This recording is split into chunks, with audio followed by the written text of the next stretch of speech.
It is October 12th, 2003. We are in Delaplane, Virginia, at Harry Huberth's house. Let's see, Gavin Wasserman is on sound, Nancy Hawkins is on catalog, Stephen Wasserman is on camera, Richard Hawkins is chatting with Harry. Harry, thank you very much for inviting us to your home for this interview. We greatly appreciate it. It's a pleasure. I come from a large family, so I like to talk about family first. I think that's an interesting place to start. So if you don't mind, I'd like to ask a little bit about your family. Let's start with your mom and dad. Let's start with your dad. Hold on 1 second. Sure. I'm going to have to stop. Okay, we were talking about family. Your father. What ancestry is your father's lineage? Bavarian German. And is he a first-generation American? He's a second generation born here. First generation wouldn't be born here, right? That's right. Yeah, okay. Yeah. Second generation American. Born Born in 1887, Where was he born? New York City. Describe your father's character, personality. What kind of guy was your dad? He was a very dedicated man, attractive man, taciturn, hardworking, really under the major influence of his brother, who was 13 years older than he was, and looked up to him a great deal. And they ran a business together. When my father joined the business at 16 or 17 years old, quit school to go with his brother, who was 29. What kind of business? Real estate business, real estate business in New York, both commercial and residential. Buying and selling buildings, managing buildings. Is there a particular part of New York they worked, or? Well, as the city grew, they grew with it and grew north with it, so to speak. Ended up in the 57th Street, Columbus Circle area for many, many years, and handled the real estate for the Hearst Corporation, William Randolph Hearst. And my uncle had gotten an association with him back in 1907, so it was a long relationship. And we kept that relationship, as a matter of fact, until into the 1980s. Your mother, her heritage. She was French-Swiss. Her father was French, her mother was Swiss. She was born in Lyon, France. Her father was a representative for a silk umbrella manufacturer. And then they moved back to the States. They had been in the States before she was born, and then they moved back to the States, and she was raised here in New Jersey, Paterson, New Jersey. How did your mom and dad meet? At a German social club back in 1914 or 15, somewhere around there. And I think they used to go to a club where they all vacationed together, you know, boarding house or whatever. Neither one of them had more than a high school education, but they made sure that my sister and I got our schooling. Was it just your sister and you then? Just my sister and myself. She was 4 years older than I was. What's your sister's name? Myra, M-Y-R-A. She's still living. As a matter of fact, she's 86, but she's been in a nursing home for 5 or 6 years now with Alzheimer's. Growing up in your household, your dad was working a business with his brother, and I'm imagining they were pretty busy growing as they were growing. Absolutely. Describe a typical day in your family. In other words, what kind of activities would you all pursue? Did you get time to spend together, meals round the table together? Yes, we always ate our meals together. We lived in the suburbs of New York. We lived in Scarsdale, New York. My father bought a house, a home up there when I was 6 months old. We moved up there. I was born and raised in Westchester County. My mother was a housewife, very attentive to both my sister and myself. We spent all our meals, or ate all our meals together, spent all our vacations together, and my family was into making trips, which was good for me as a young person. So I saw a lot of not only the country, but South America and France as I grew up. I heard you talk about your mother and dad stressing education. That's a great value. What other values did your parents stress? What kind of influence did they have on you? What did they want you to be like?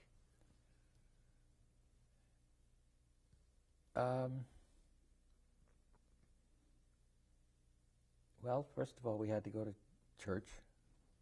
Went to the Episcopal church. But they were very sure that who our friends were and who the neighbors were that we should be spending time with and not.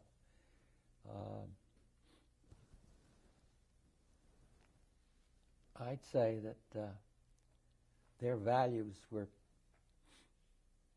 very simple, but values that we all look up to. The neighborhood in which you grew up, this Westchester Scarsdale, describe the ethnic background of the people in your neighborhood. Oh, all middle class, maybe a little bit on the upper middle class because of the neighborhood. All hard-working people. Most of them commuted to New York City by train. 21 miles, so it wasn't that much of a commute in those days. Everybody took pride in their houses, in their home. Went to public school, grammar school, and in those days we didn't have buses, so we walked to school.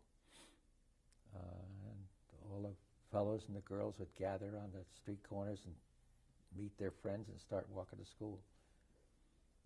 Sense of safety? Didn't even think about it. And there weren't that many cars around, actually. And certainly no strangers to speak of, other than the organ grinder who might come around with his monkey, or the fellow with his grinding wheel to sharpen knives.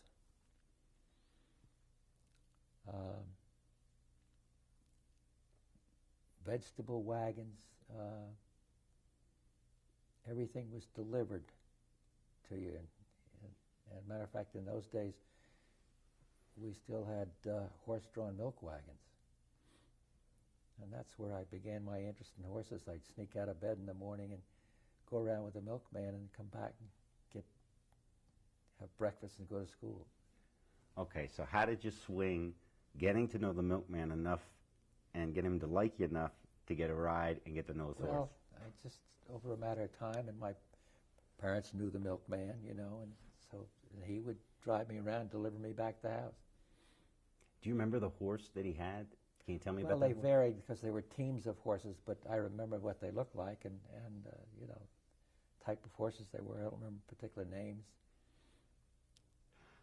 I mean, that's an amazing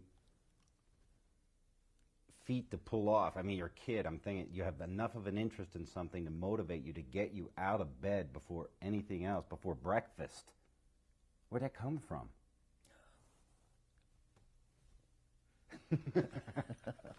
You always loved horses, huh? Yeah. And that was the first... Nobody in my family did. Nobody in my family did. There's no history of the families? Nope, none. Same with my wife. She's the same way. So you get up drive around with the milkman. Did he ever let you steer? Yeah.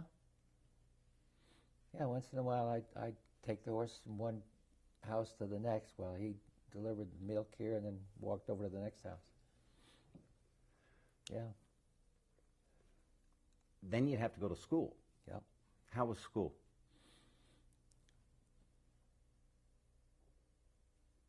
I think my basic training in the lower schools was excellent. Good teachers, very strict,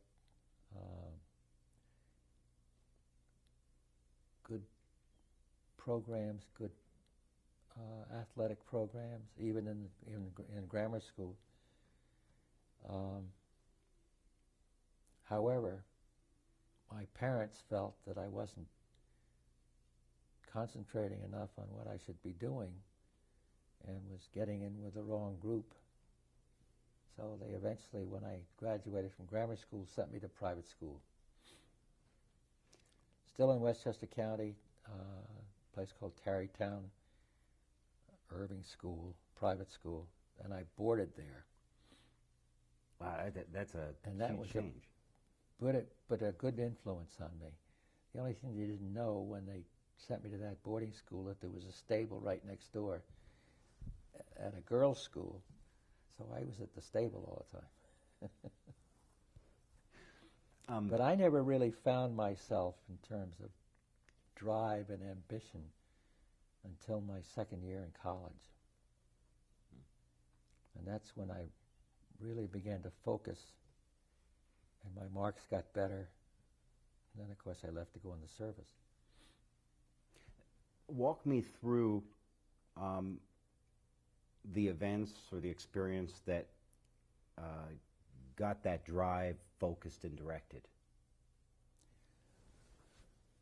I think maybe a lot of it had to do with a particular teacher that I had in prep school who really used to hammer at me in terms of what I should be looking for, what I should be doing, what I should look for in life. And I think I gave him a hard time about it, but I think it sank in. And then finally focused when I was in college. The formative years before you went to college, again, I mean, consistently you're showing this interest in horses and going to the stables next to the prep school. What did you do at the stables? Were you able to help out? Were you able to learn about the horses? I used to help out, used to clean out stalls, used to groom horses, used to exercise horses once in a while. And then I used to ride, too, and pay for it. And we were right next to John D. Rockefeller Estate, so we had these beautiful riding trails all through the area. Now, in the 30s, when the Depression hit, or 29 when the Depression hit, and then the 30s, famous racehorse Seabiscuit, and they made a movie of him recently. Seabiscuit, did you ever get a chance to see him run or hear about him? Oh, I knew about him, yes, yeah. I never got a chance to see him run, but I knew about him, used to read about him. So the book wasn't a surprise to me, or what was in the book, but it was very well written, very well written. Yeah, I thought so too. I enjoyed it very much. Yeah. And I like the PBS documentary the best, actually, because you actually saw the horse running. Yes. Amazing horse. Yeah. When you were in college, that second year, that teacher sparking you and motivating you, and you're fighting him like a horse almost, you know. But you're learning, and you start to examine yourself, and you focus. What did you focus on? What was the subject or the interest? Well, I was majoring in social sciences and minoring in history. But I got interested in fraternity life, and I played soccer in college. Just general interest in campus life and what was going on. How much of a future did you think you could make for yourself at that time, just generally speaking? Not in any particular direction, but did you see a future for yourself in America? Well, yeah, but I always wanted to be a professional horseman, and of course my parents were totally against that, and I'm glad they were. And really I was groomed from a young age to go into the real estate business. And that was expected of me through my uncle and from my father. My cousin had gone into business. So I really didn't have any particular motivation or desire to go into the business, but I did spend my summers working there during college. What did you learn working in the summer in real estate business? Because that's, I mean, quite an opportunity. New York is growing by leaps and bounds. Yeah. And yeah. honestly, real estate, you guys buying and selling and rent? Yeah, Wow. well, what I was involved mostly with was the management end of the business, which was good basic experience for me in terms of what it takes to run a building, dealing with personnel or dealing with problems with apartments and the people that rented them and how to deal with them. Yeah, I think it was good experience for somebody 19, 20 years old. Socially, now you had great family structure. Sounds like a really good support network, not only through family but also through church. I mean, you had a lot going for you, it sounds like. What did you like about church? How did church help mold and shape you? Well, it was funny because I spent, until I got to college, I spent practically every Sunday in church, either at Scarsdale or at going to church up in Tarrytown, Episcopal churches. And then I sloughed off when I went to college, and when I got in the service, I just went to church when I could, but that wasn't that often. But I think I got a lot of basics from the Bible and from church experiences to what is expected of you in life and how doing certain things can help you in your approach to life, not only mentally, but what you end up doing. And I think I've carried that with me the whole way, and I really got away from the church for quite a while. My first wife was practically an agnostic. My one child, my oldest boy, was christened. My other two kids weren't even christened, which was an unfortunate thing. But I got back to it with Susan, my present wife, and we've been very active in church down here. So I left it for 40 years and came back to it. It fits you well. I think it does. I think it's helped me, as my wife has. That's what I hear. Okay, I got to ask Susan. I mean, you refer to her quite often. Wow. I mean, she really has an effect on you, Harry. Yes, she does. No doubt about it. How does she move you? How does she shake you? Well, she's a very motivated person, and she's very energetic, very dedicated, thoughtful of people, involved in a number of charitable organizations, including church. Very involved in the local community in terms of Mosby Heritage Foundation, which is the local hero of the Civil War in this area. Preservation of land.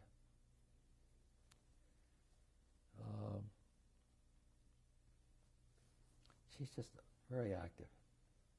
Very full lives. Yeah. Very nice. So back to the formative years. How much did you hear or know about that small immigration group minority, the Japanese Americans, as you were growing up? Not a lot until I got to college, and met a fellow in college who was a Japanese American. Can't remember his name, unfortunately. It's okay. But a wonderful guy, and he was a fraternity. It wasn't my fraternity, but he was another fraternity. He was a deacon, matter of fact, which is a pretty high fraternity house. Very well liked, very well respected. But I know right after Pearl Harbor,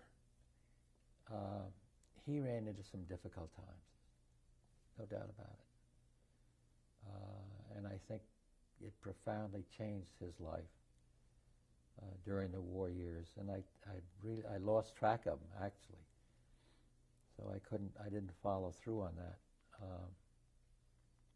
But an awfully nice guy. But that was my only contact. Now, other groups like Italian, Irish, Scottish, you know, how often did you come? All mixed, yeah. Even in where I lived in Scarsdale, I've never had any problem with. Ethnically diverse neighborhood. That's the way things were. That's the way. Yeah. No. We hear that story all Matter the of time. fact, I even grew up with a black boy who lived down the road, father was a chauffeur for a woman who lived down the road. And he and I and two other white boys were the best of buddies. Walked to school every day. I lost track of him after the war, but never had any trouble with that. It's amazing. So many people that we talk with who grew up in New York around that same time period, same story. Very diverse neighborhoods. Yes. Not a worry. People knew people. Right. Yeah, I don't ever remember seeing any problem with that.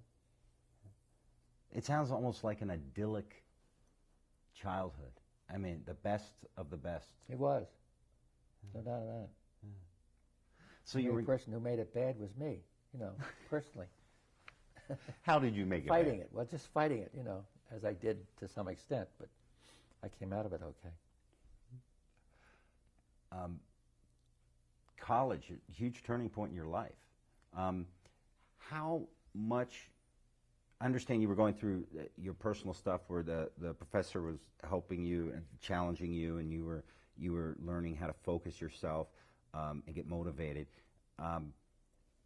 On a bigger picture, the world scale, lots was going on at that time, particularly in Europe, the escalation with Hitler, and then in the Pacific, the Japanese militarizing. How closely did you follow that, or? We followed it pretty much, not only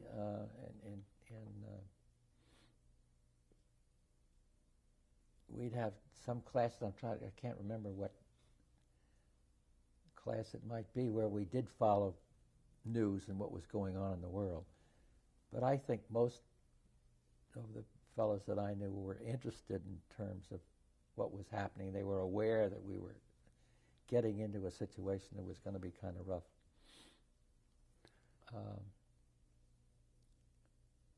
But, of course, I don't think anybody realized how bad the situation was with Hitler. And, of course, with Japan also, with their cruelty and their prison camps and everything. But the German situation, I don't think people in the United States had any idea what was going on with the prison camps and the Jewish population. The tensions are rising so much so that, as you say, I mean, you see this building to something. You knew something was coming. Where were you December 7th, 1941? Sitting in the living room of the fraternity house on a weekend. I think it was a Sunday, when we got the news over the radio. And I think we'd had a party in the house the night before, and there were some girls there, and it's a very sobering experience. And interesting how many immediately made decisions to do something, go into a program, military or Navy program put on by the college, which they had started even before the Pearl Harbor,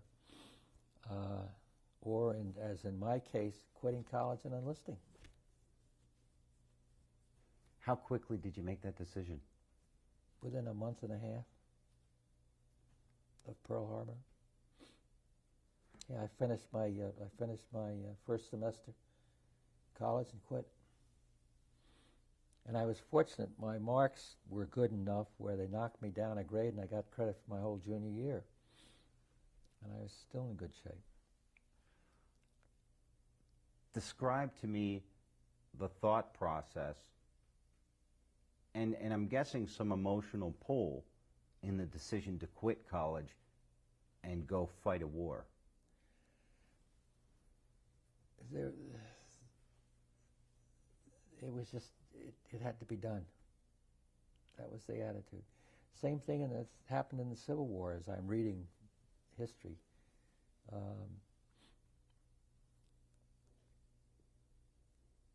But the approach, as far as I was concerned, was to get into the horse cavalry.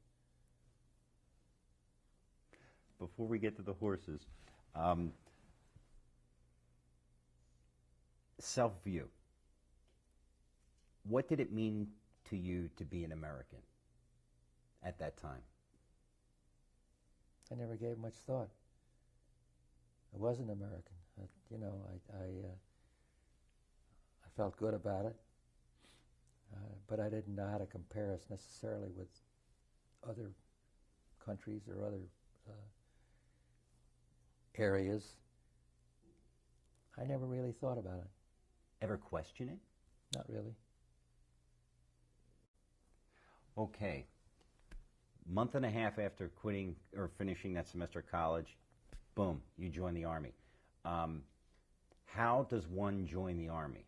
What did you do to get in? Well, I had to do a little groundwork, which I did through family contacts in terms of, was it possible to enlist in a certain branch of the service?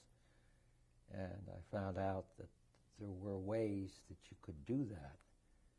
And so I used that method by enlisting in New York and being introduced to a recruiting officer who was sympathetic to what I wanted to do and knew the channels of how to go about doing it. And I wasn't the only one that did it, because I met a lot of guys out at Fort Riley who came from New York who did the same thing I did, who were horse crazy, you know. But there were people did it in other services too.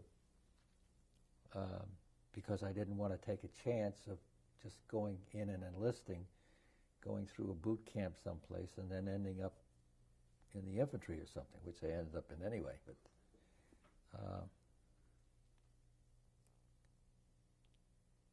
finding out that I could pay my own way out to Fort Riley and arrive out there in a blue pinstripe suit and drill 3 days in that suit before I got a uniform.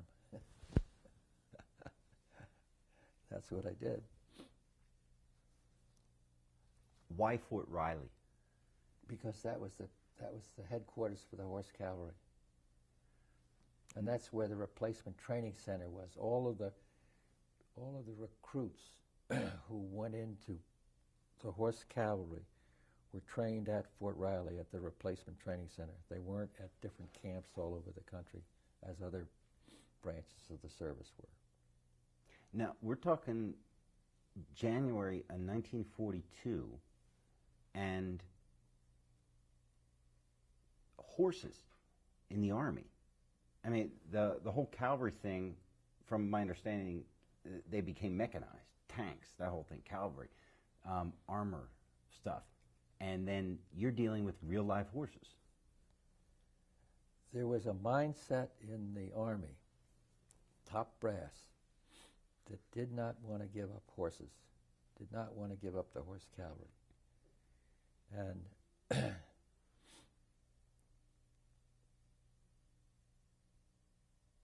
when I was out at Riley, I can't remember as a recruit how many troops, training troops there were that were horse troops versus the mechanized. But in the cavalry school, the officers' candidate school, every fourth class was a horse class. The other three classes were mechanized. So even in 1942, and I was the 20th OCS class, the 24th OCS class, 4 classes later, which was almost a year later, was the last horse class. So somebody finally said, well, we got to give this thing up. But in the meantime, this went on, and they formed out of 2 black horse cavalry regiments, the 9th and the 10th Cavalries, 9th being in Texas, the 10th being in California. They formed 2 other regiments. They called those square divisions, and 2 regiments were a brigade of black horse cavalry soldiers, white officers, completely segregated.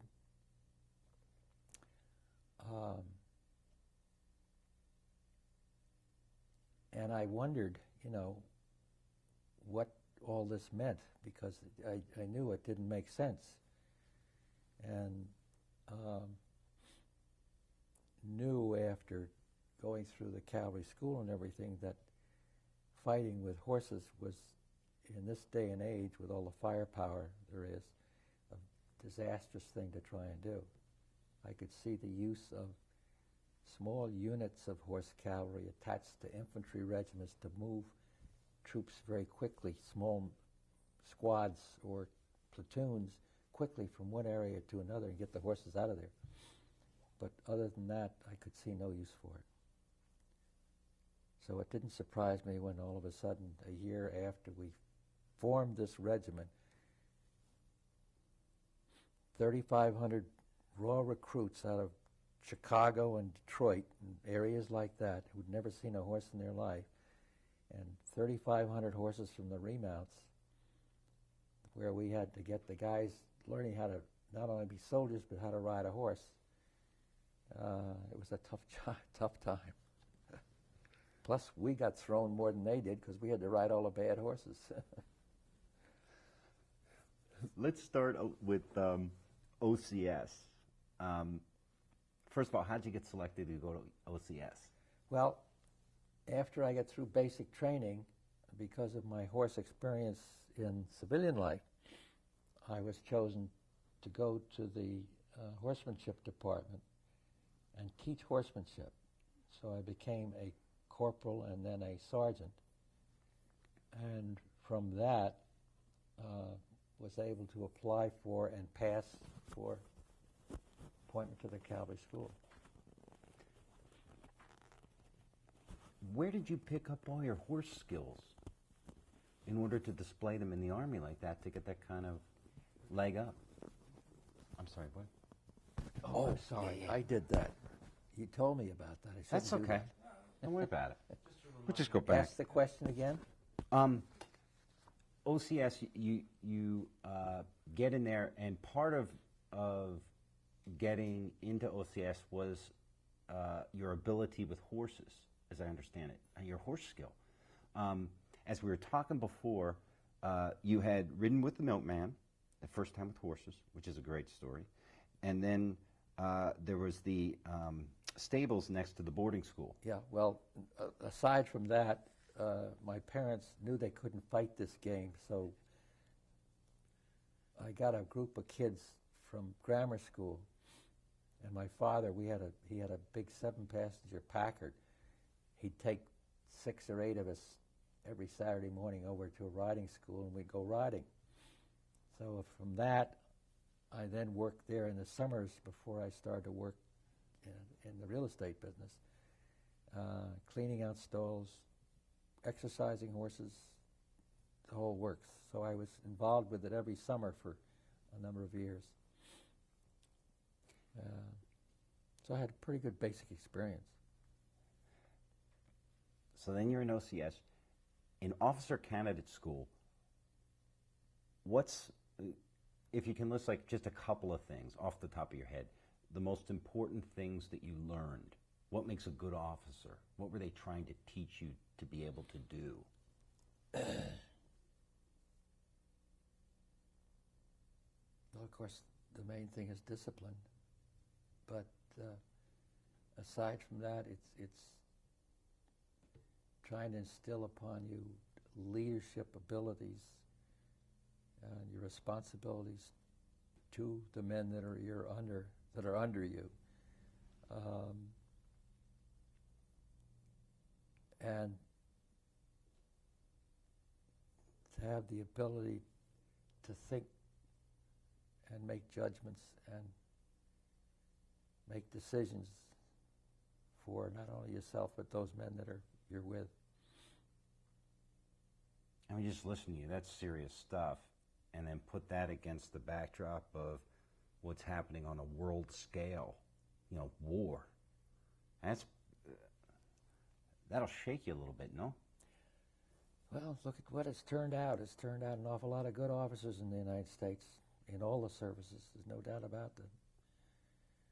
You take the fellows that are fighting in Iraq today, and when you listen and see those officers interviewed, you know they're a great caliber person. No doubt about it. You begin to teach enlisted horse skills as well as soldiering. How much time were you given to actually teach him the horse? Spent half a day every day at it, other than Sunday, you know. Half a day every day. And the rest of the days we were in drilling, tactics, you know, that sort of thing. Basics of same as an infantryman would learn. You said basics of sabers and infantry. Sabers is interesting. What were you being taught, or what were you trying to teach?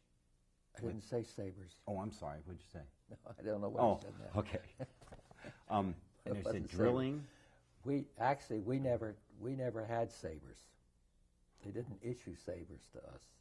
Okay. Some of the older officers had one that they used on a parade or something, but we never had them. How did the enlisted take to the horses? You said they didn't. Not well. How do you get somebody to learn how to be a good horseman? Because most of them, you know, came out of the ghetto areas of the cities, and they didn't take well to them at all. We were fortunate.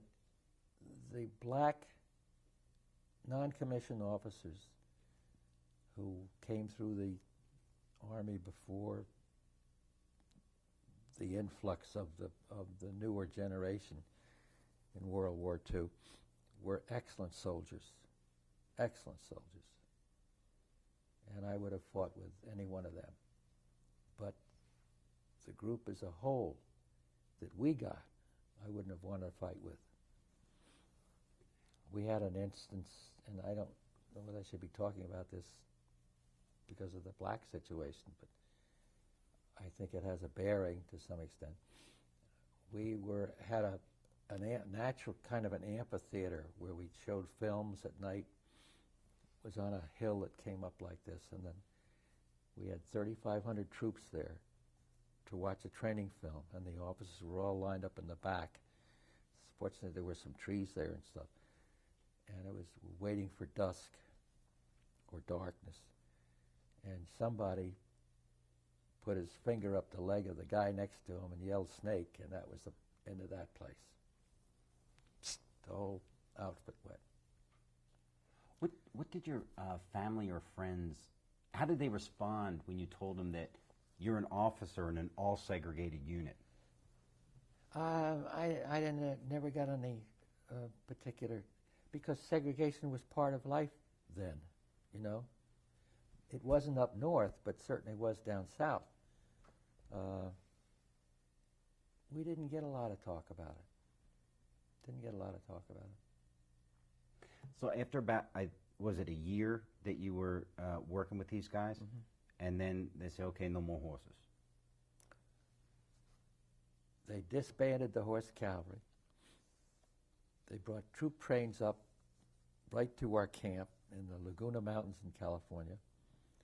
We loaded the 2 regiments, 7,500 men onto these huge troop trains, trekked all the way to Newport News, Virginia. 4 days, with all of these troops,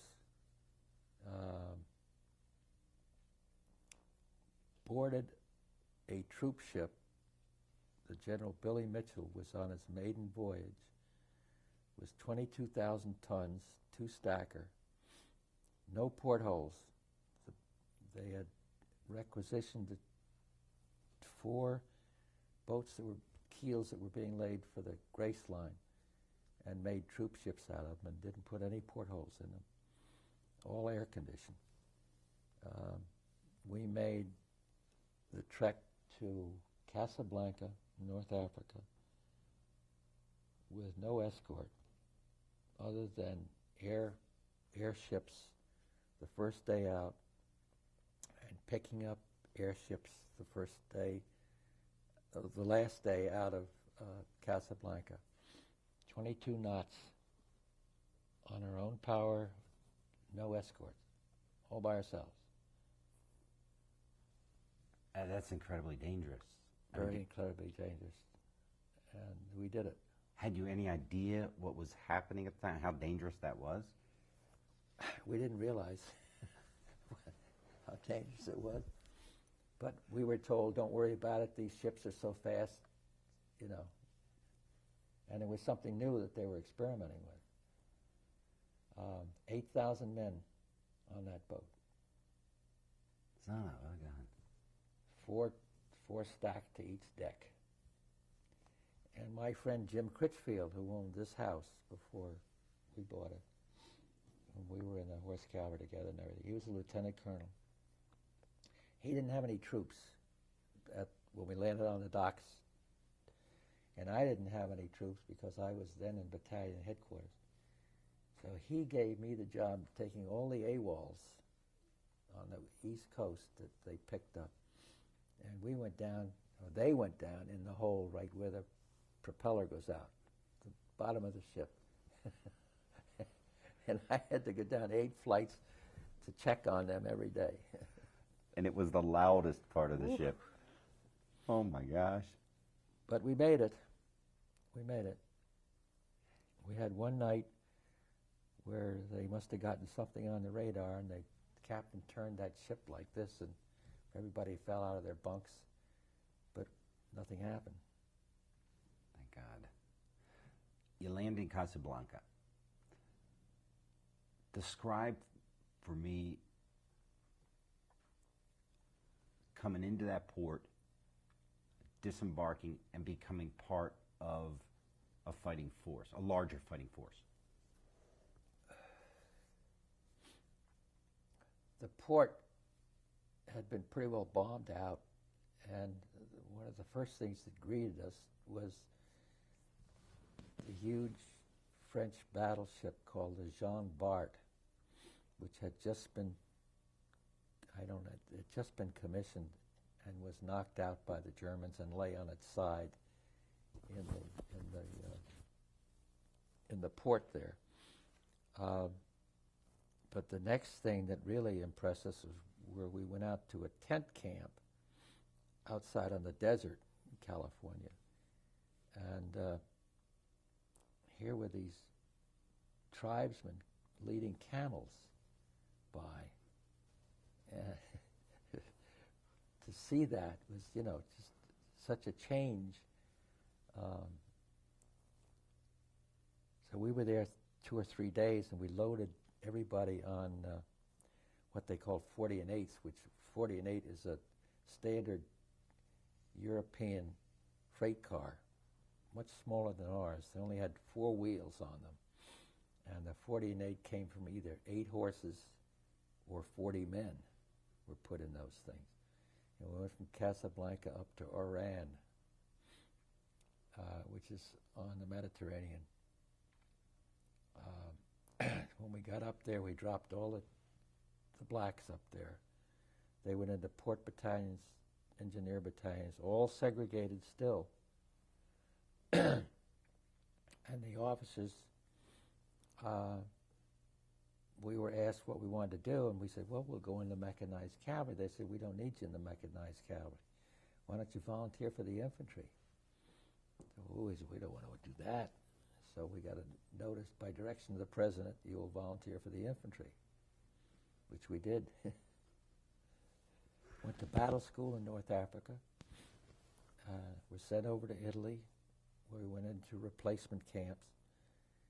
And then they pulled the forces off part of the divisions off the front to make up the 7th Army from the Italian 5th Army.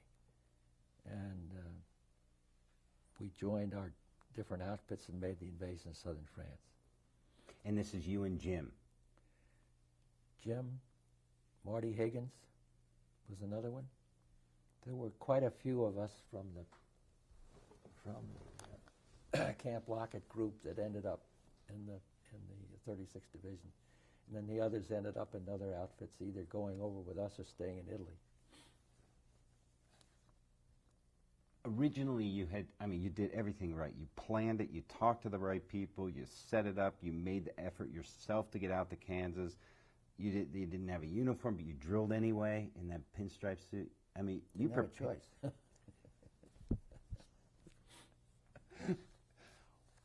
At that time, I understand you didn't want to join infantry. What was your conception of infantry? What did you think? What's the worst that could happen?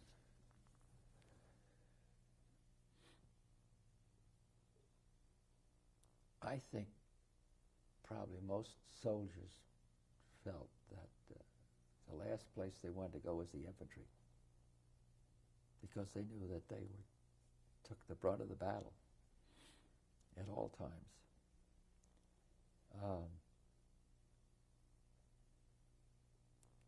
And I'm not sure that I would have voluntarily volunteered for the infantry had I had a choice.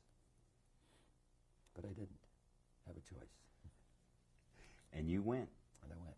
And you went. You said you, Jim, Marty, and a bunch of other officers, and then you got dispersed differently. But did you all end up with the Lost Battalion, the three of you? No, just Jim. Jim Critchfield was battalion commander of the 2nd Battalion. Here's a fellow, let's see, 86. I mean, he's 4 years older than I was, and I was 22 when I ended up over there. So he was 26 years old. He was a lieutenant colonel.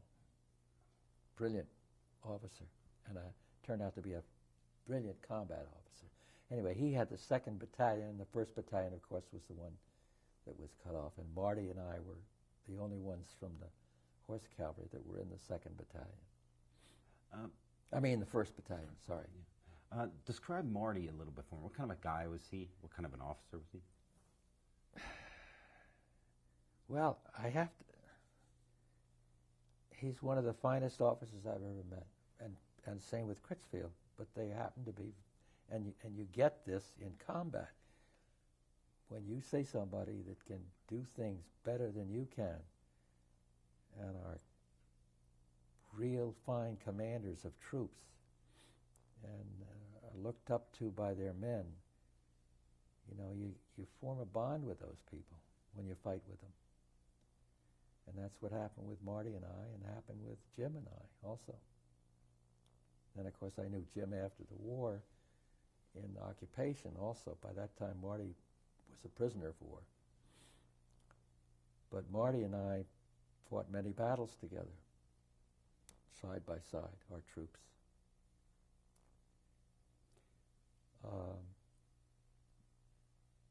And you can see that in some of the correspondence that Marty and I have had, in terms of the way we thought about one another.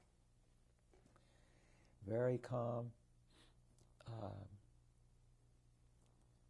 real Irish, great sense of humor,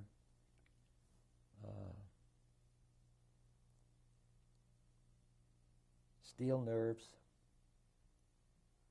We used to go out on patrols together, he and I, and our number one boys, we call them. They were guys that went with us wherever we went, usually a private or PFC. We'd go out on patrols together How from did our you, positions. how did you select the people to be number one boys?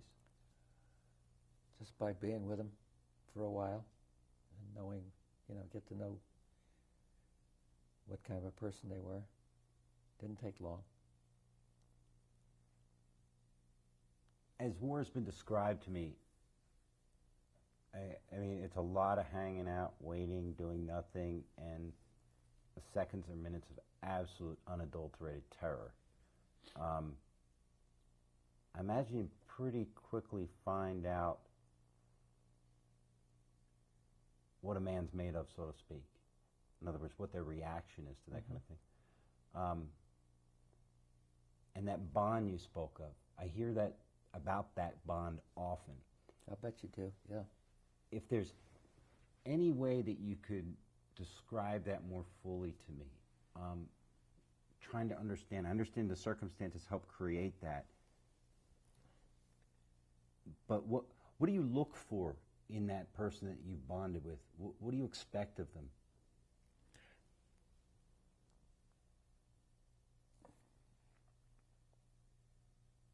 You don't bond with them till after you've looked at them, until after you've seen the expectations. You know what I mean? It's not something you do by intuition. It's something that happens because you see what they're made of and what they can, that they're not afraid, that they will go out and do things and stand up for you, or you stand up for them. You know you can trust them, but that comes from actual experience under fire. You can't pick that out before. After experiencing something like that, did you find yourself say if Jim were in trouble or Higgins needed a hand, you wouldn't even question, you'd be there for him? Yeah, no doubt about it. You don't even question, nothing? No. I've got a thing here from Marty that points that out, that I can read to you at some point when you've got a minute. Is this the point? Yeah, this sounds like a real good time. Let's stop. Yeah, let's. Okay, you go ahead. This is a note from Marty Higgins that I got, not too many years ago, actually. Harry, we rode horses together at Camp Lockett, California in the 2nd Cavalry Division. We fought together in the 36th Division in France. My first attack on the village of Saint-Damé as A Company commander, you broke through the enemy lines on a tank with sorely needed ammunition, assuring our success. While I received all the credit as CO of the Lost Battalion, there was not a move I made without consulting you as B Company commander. You were one of the finest, bravest officers I ever saw in combat, and I cherish our friendship. May God continue to bless you and Susan. May the bond never be broken. Marty Higgins. Those are the sort of things that bond you. You know, that's part of bonding. But to get something like that and have that with you always is a great feeling, no doubt about it. And I feel the same way about him. And I've written him that way.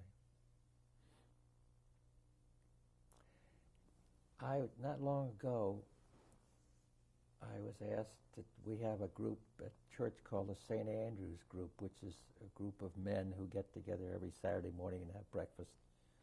Not once a month and have breakfast. and we're asked to speak on something, and I didn't know what to talk about because I don't talk about religion a great deal or know a lot. I haven't read the Bible that much, and I began to think about something that I think I can attribute to God is premonition, and that premonition is something that happens to all of us.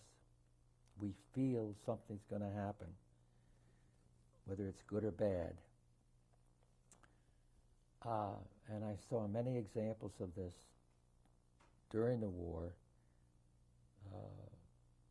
where, for instance, a medic who was with my outfit, we were in a town called Haguenau, and we were staying in these huge barracks that were down right on the Rhine River. And I had a group of men going out that night on a patrol ordered by the battalion commander. And the patrol was of such size that I wanted a medic to go with it. And I asked this one medic to go on the patrol.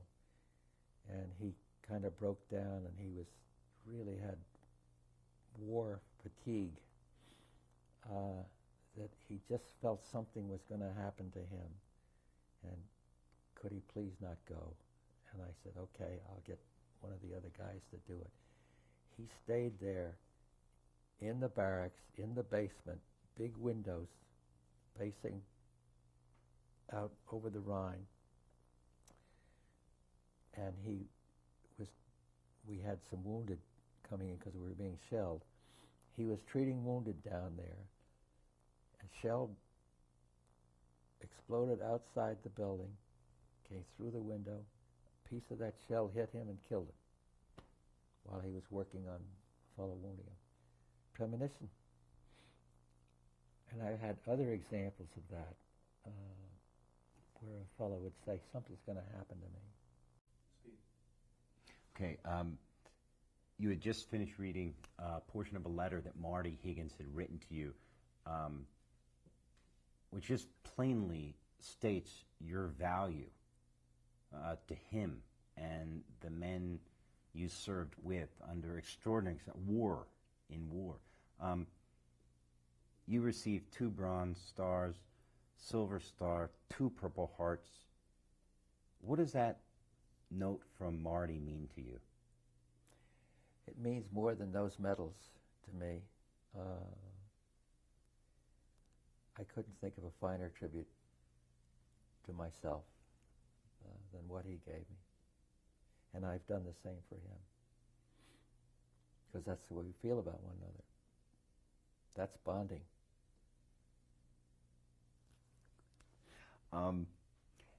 Prior to digressing there for a moment, we've been talking about premonition. And you told us one of those amazing war stories where somebody has a premonition. They say, no, I should stay here. You go with that. You didn't fight it. And the guy dies anyway. You began to talk about another story about premonition before we ran out of tape. When we were making an assault down at a little town called Rickweir, which is in the Rhine, Alsace-Lorraine area, on the Rhine, Colmar area, north of Colmar. We came upon, in Rickweir, which was all vineyards through that area. There was a large hill. The mountains were over on the right, and as we faced this, there was a large hill in front of us with a big cross on it. And that had to be taken by us. It was all vineyards. Marty Higgins went around to the left, a little town called Siegelsheim, and was captured there with his whole company. Before we started that attack, I was having to go up with my company on top of this hill. I had a premonition that this was going to be a bad time.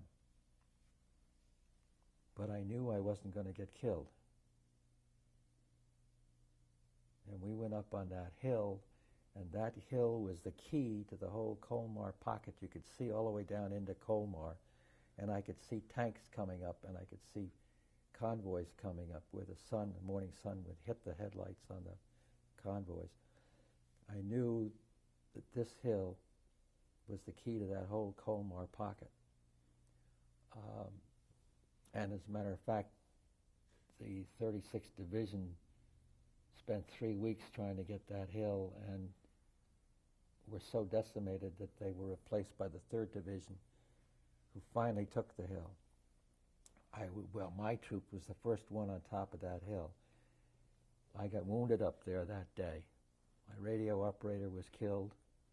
My radio antenna was broken off. I couldn't even get back. I did get back to tell the battalion that I was being shelled by American tanks at that point. I had some men being killed in the front or going over the hill by Germans.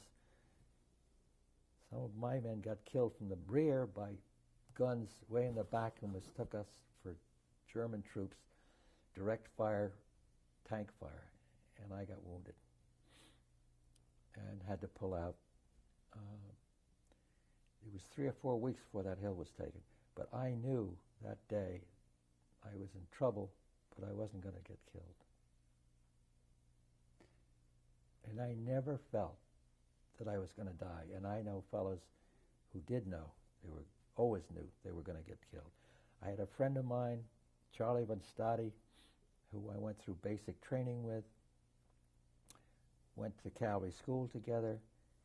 He came in one night from a weekend in Kansas City. We had study halls on Sunday night for the officers' candidates, and he was a little on the drunk side. He came up to me and said, "I'm not going to come through this war." He said, "I know it." And he didn't.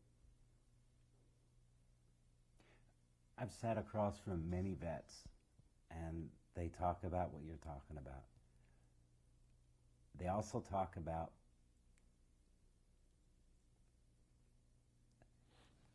how there is no sense, there is no system, there is no equation why one person makes it out alive and another doesn't.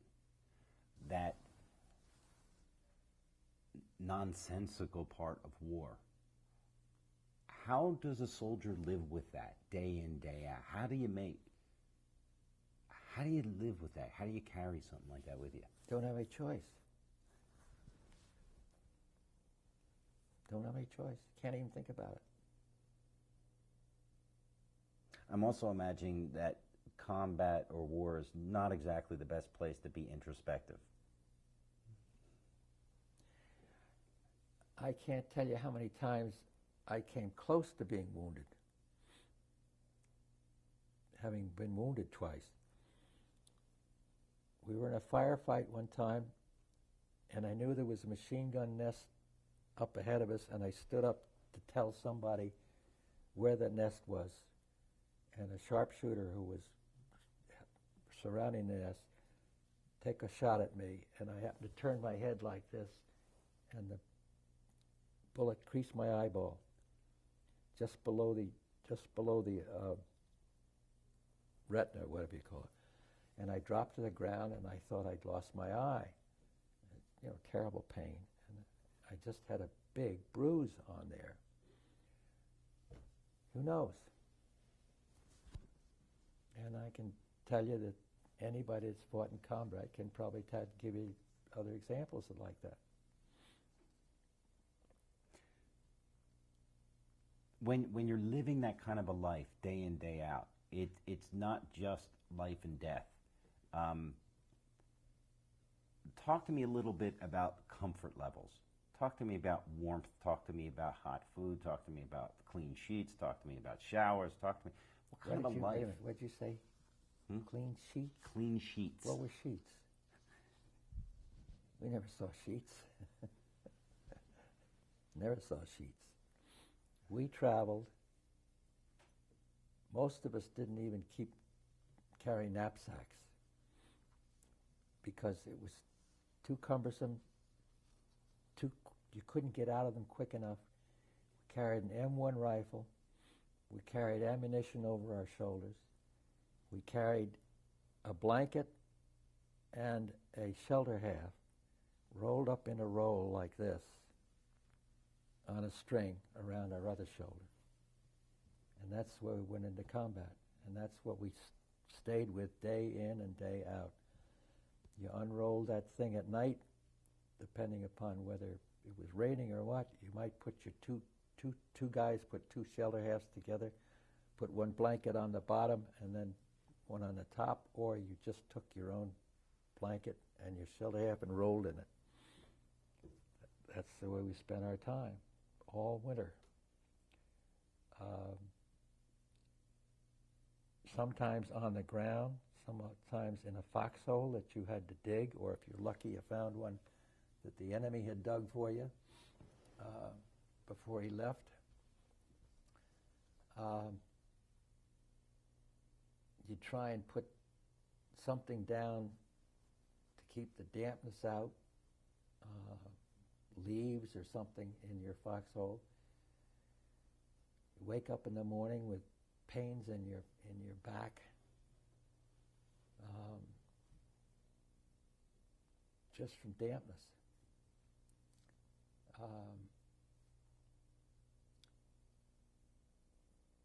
Sometimes we'd be in locations where we could make dugouts, and then we had these little Coleman stoves, and we could use those for heat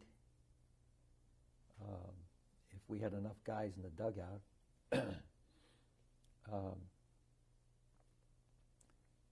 If we were lucky and we had a good mess sergeant, we might get hot food brought up by jeeps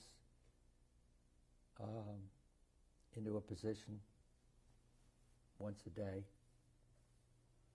usually at night.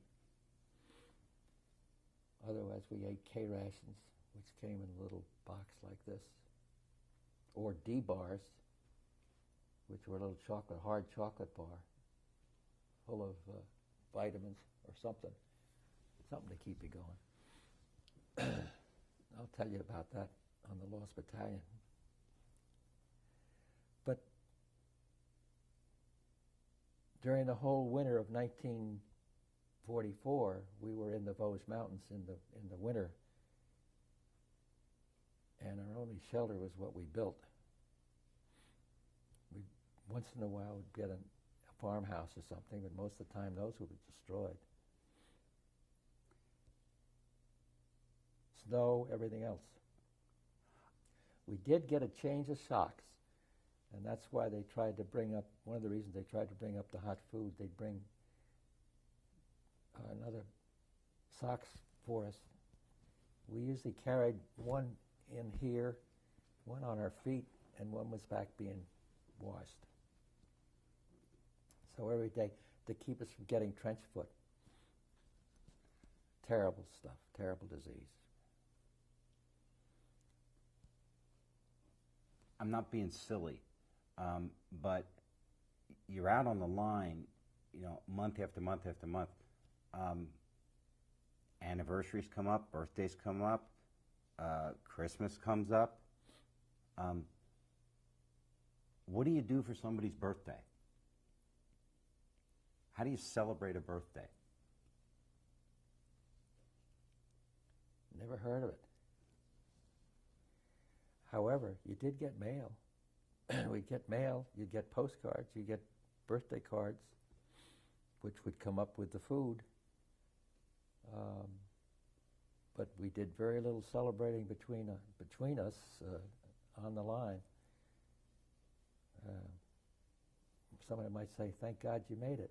That's about it. What kind of an effect does living like that have to have on somebody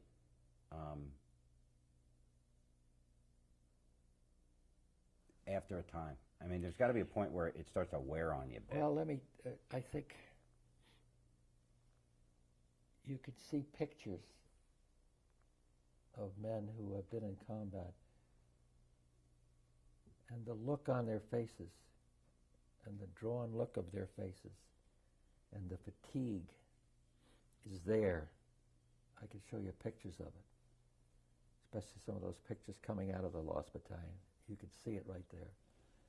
But that wasn't necessarily just the Lost Battalion. That was what people looked like all the time.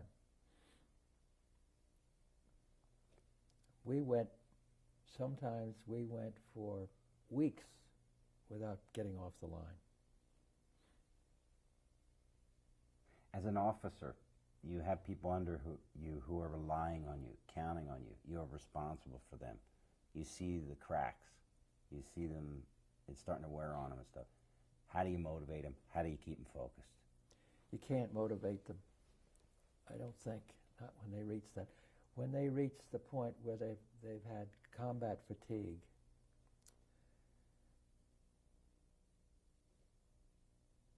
there's really no way to get them out of that. I had a sergeant with me, a staff sergeant, a big old Texan, great guy, who had fought all the way through with the 36th Division, and he had combat fatigue, where to the point where I couldn't have him commanding a platoon. My choice, I talked to the battalion surgeon about it. I said, look, I got to send this guy back. He said, well, you'll have to break him to send him back. I said, what do you mean? He said, we can't let him go back as a staff sergeant. I said, can't you certify him as combat fatigue? Nope. I said, okay. So I kept him. I put him on a Jeep back with the kitchen and had him bring the food up every night. And Lieutenant Colonel, who was then the assistant regimental commander, came up to me one day and said, what are you doing with that sergeant in it, driving a Jeep? I told him the story. He said, well, aren't you depriving some other sergeant of getting to be a staff sergeant rather than a buck sergeant? I said, yes, I probably am. But I said, he's been with this outfit since they left Texas. And I said, I'm not going to take his rank away from him. And they didn't. That kind of loyalty is pretty amazing given the circumstance. The inhumanity of war itself. And then when you see inhumanity on other levels, I mean, it's got to get your goat, which it obviously did, which you addressed and you dealt with. That story had to circulate amongst your guys. They knew you were doing that, didn't they? Oh, yeah. I've got letters from some of the guys that, state you're the best company commander I ever had, and that sort of thing. And I got wounded the first time. The colonel of the regiment, Colonel Owens, said to me when I came back and passed through regimental headquarters, he said, well, how about coming up and coming into the regiment, and I got a job for you up here. I said, no. I said, I want to go back to my company. And I had heard that the guy who was commanding the company was, the men were demoralized, and so I wanted to get him out of there. So I went back to the company. I was back there months and got wounded again. So the next time I come back, I said, okay, Colonel, I'm here.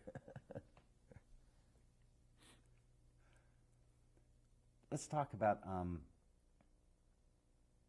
third week in October 1944. You're in France, Vosges Forest.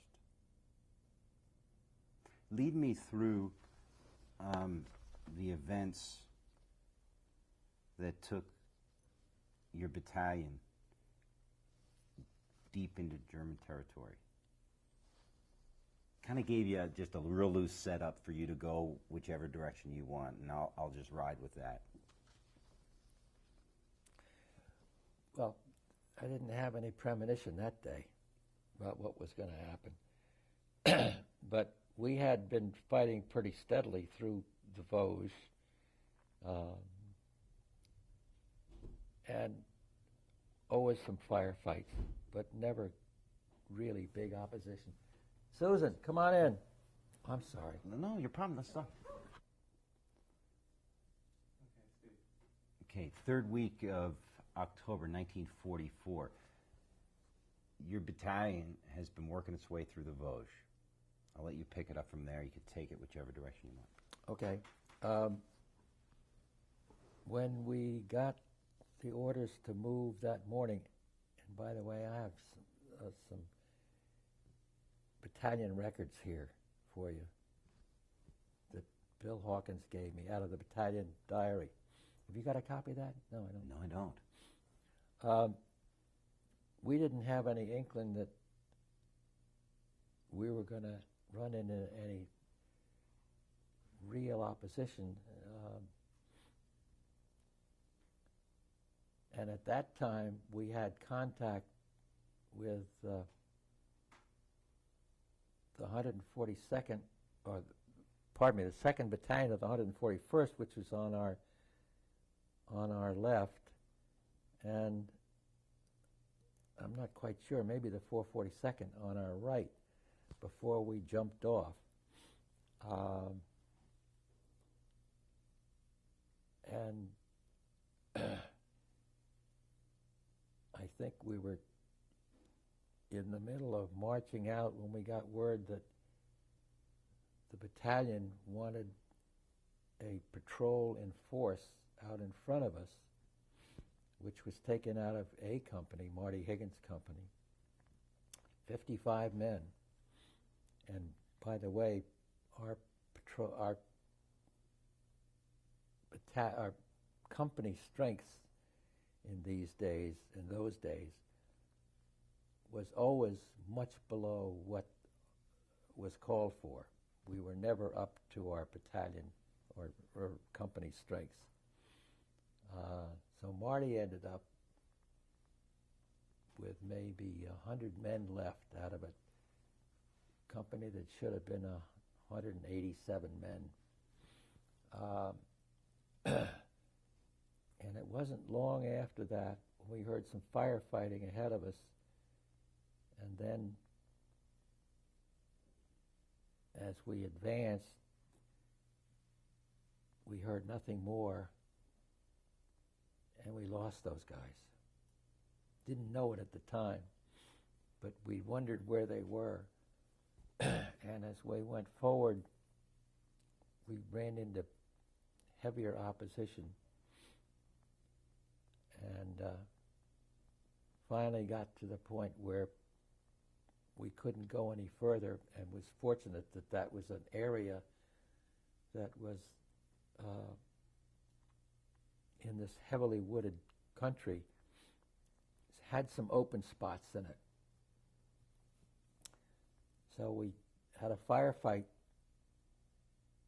that evening, or early evening, and dug in, and right then and there we knew we had some problems. And we knew before the evening was over that we were cut off. But we had radio contact with the battalion command post.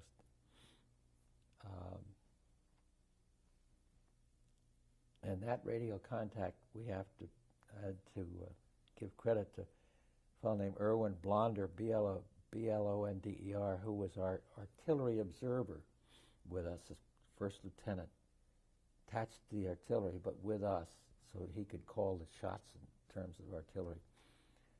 He kept that radio going for 7 days. God knows how, but he did. And his only use of the radio was to get a hold of battalion headquarters to tell them our particular situation that day. So we might have had contact twice, 3 times during the day, and then he'd shut it off.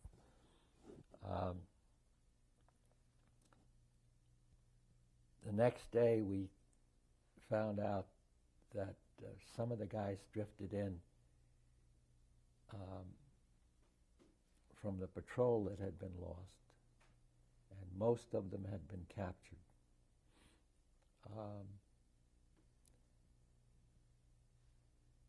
Can I stop a minute?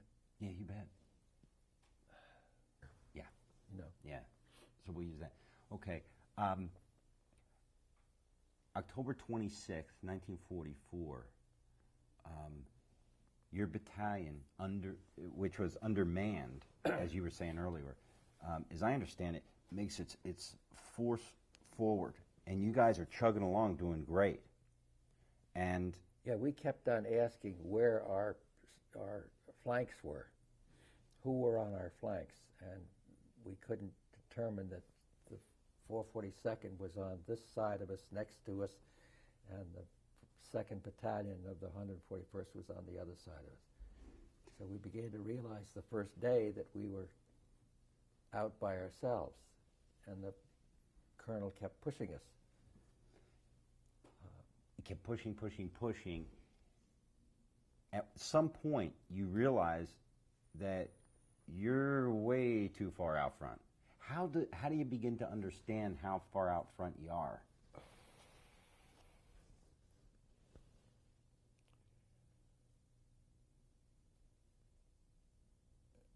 Well, the understanding was that we got surrounded by Germans.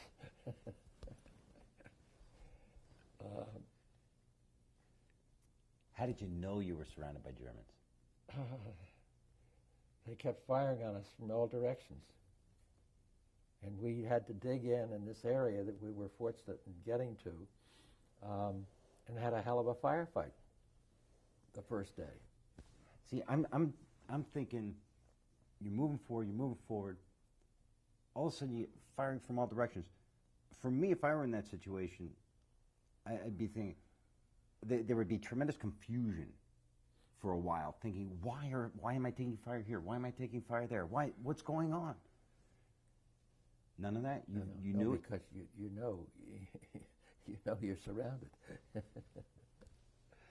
And what we did was we sat down and had a little conference with ourselves. There were 5 officers up there, and we realized what the story was. And the oldest officer in the group and the best officer in the group was Marty Higgins at 27 years old. And we were all there were 3 first lieutenants up there and 2 second lieutenants. This is how undermanned we were. And there were 3.5 companies. There were the 3 companies, A, B, and C, and then 1 platoon of D, which is the heavy weapons company, the machine gun company. We picked Marty Higgins as our commanding officer, and then I was chosen as the second in command.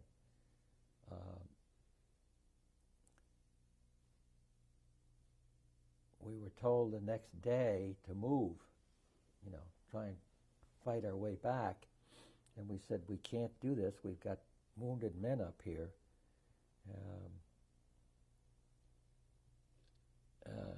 We said, we're just going to have to hold on. How many times had you been surrounded before that? Never. Never surrounded. You're surrounded, you have your conference, very smart thing to do. Y'all looking at Marty. At that moment in time, that night, when you had that conference, and Marty's there, and he's first in command, looks at you, you're second in command. How much did you guys realize what you were taking on at that moment? I'm talking about an officer in the United States Army responsible for those men. I'm not talking about fighting Germans so much. I'm talking about, wow, what a commitment from an officer. I don't think that we thought very much about that because it wasn't an immediate problem. The immediate problem was how are we going to sustain ourselves with no food or no supply of food, no supply of ammunition, if we're going to be stuck up here for a while. At that time, we really figured that, maybe it'll be a day or two, but we'll fight our way out of here, or they'll come in and get us. So, it was really a period of time of building up where we began to realize we're not getting this stuff, or we're not going to get it. And when we realized how far out we were by ourselves, that they were eventually trying to shoot stuff in with artillery or sending planes over. When I think back on it, I don't know how we were able to save enough water to last the amount of time it did. Okay. We were talking about the beginnings of the situation of becoming the Lost Battalion, and how that was not an instant kind of event. It grew. Going back to the meeting that you had with the officers, you said that the physically, the Vosges Forest was there, but there were some clearings of trees, and that's where you guys were. Did the officers pull themselves away from the men to have the meeting, or were you amongst them? Well, the perimeter of the area that we had ourselves in was fairly large. When you got 200 and some odd men, 2 men to a foxhole, spaced at intervals, you're talking about a pretty big area, so that we could be sitting here and the men could be out by the picket fence out there or something. It's a pretty big area. After the meeting, when you decided Marty was in charge, you're in second command, how did you inform the men?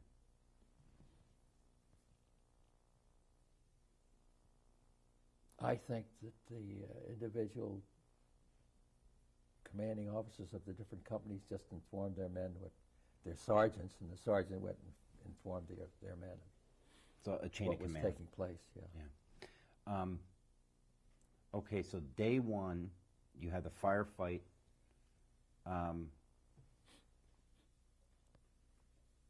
Day two comes, and command tells you fight your way out. And your response was, we've got wounded.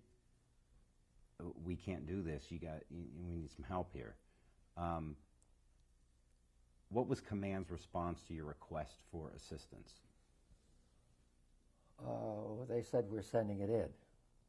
It's on its way. We heard that every day for 6 days. And we heard very little firefighting. That's how far away they were. They were 5 or 6 miles, maybe.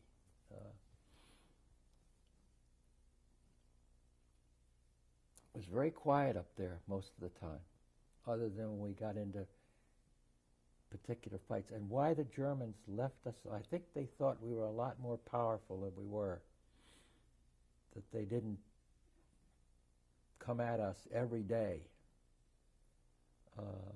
One of the things we did was we taught the guys on the machine guns to fan their gun so that the machine gun placement was there, but the Germans might not know it was a machine gun because he was only firing 1 bullet at a time, because we didn't want to waste that ammunition and have it if they ever made an advance on us.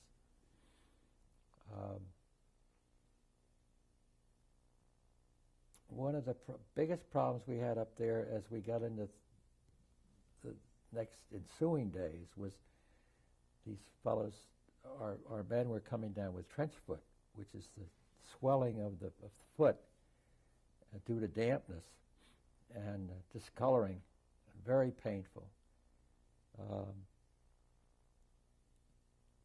And of course we didn't have the change of socks that we had been used to getting. Matter Matter of fact, we carried some of the men out of there when we got out of there because they couldn't walk, including Blonder, who was the artillery officer, who never got out of his foxhole the whole time.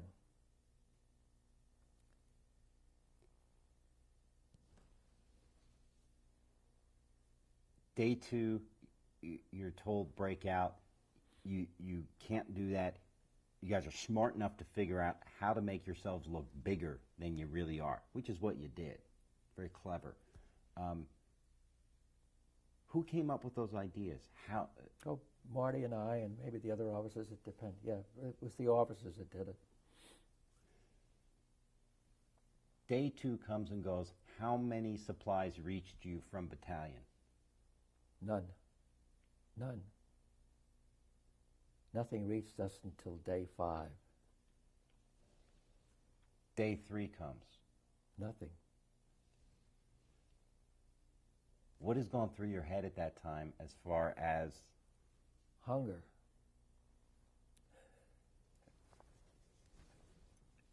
We were hungry. And we didn't have, maybe 1 or 2 people would have a cracker or something that they'd save, but that was about it. Any vegetation that No, was worth trying? No, it was late fall, and there wasn't any vegetation that was worth our trying to get. No. As an officer, you have people under you.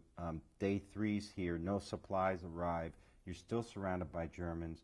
Had the Germans, or how many attempts did the Germans make in those first 3 days to try and test your forces?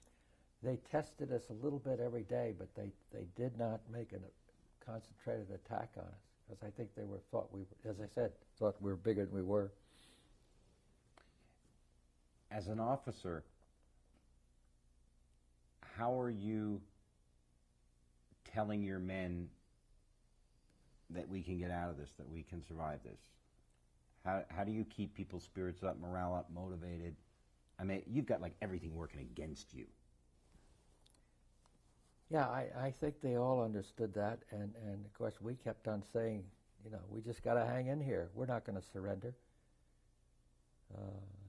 Never thought of surrendering, and never let them think of surrendering. We had enough confidence that we were going to get out of there. What gave you that confidence?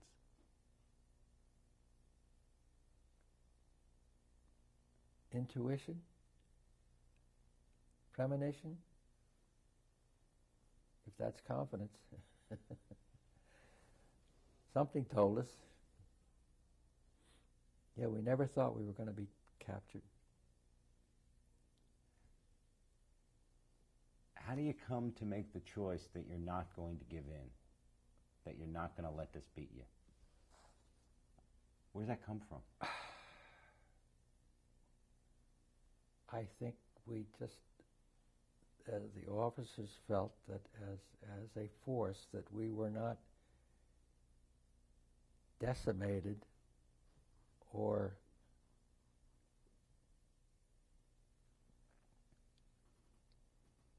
so demoralized that we had no other choice. How extraordinary were those 5 officers of that battalion? I don't think any of them were extraordinary. Just hanging on to something. Day 4. How did command try to send you supplies? Did they do anything out of the unusual? On the 5th day, they told us that they were going to try and send in D bars. That's what I told you, the hard chocolate bars about this big, in propaganda artillery shells, which were in effect empty shells other than the propellant, where you could put propaganda in, and when a shell hit the ground, it breaks, from the impact. and the propaganda would be there. In this case, they took the propaganda out and put in D-bars.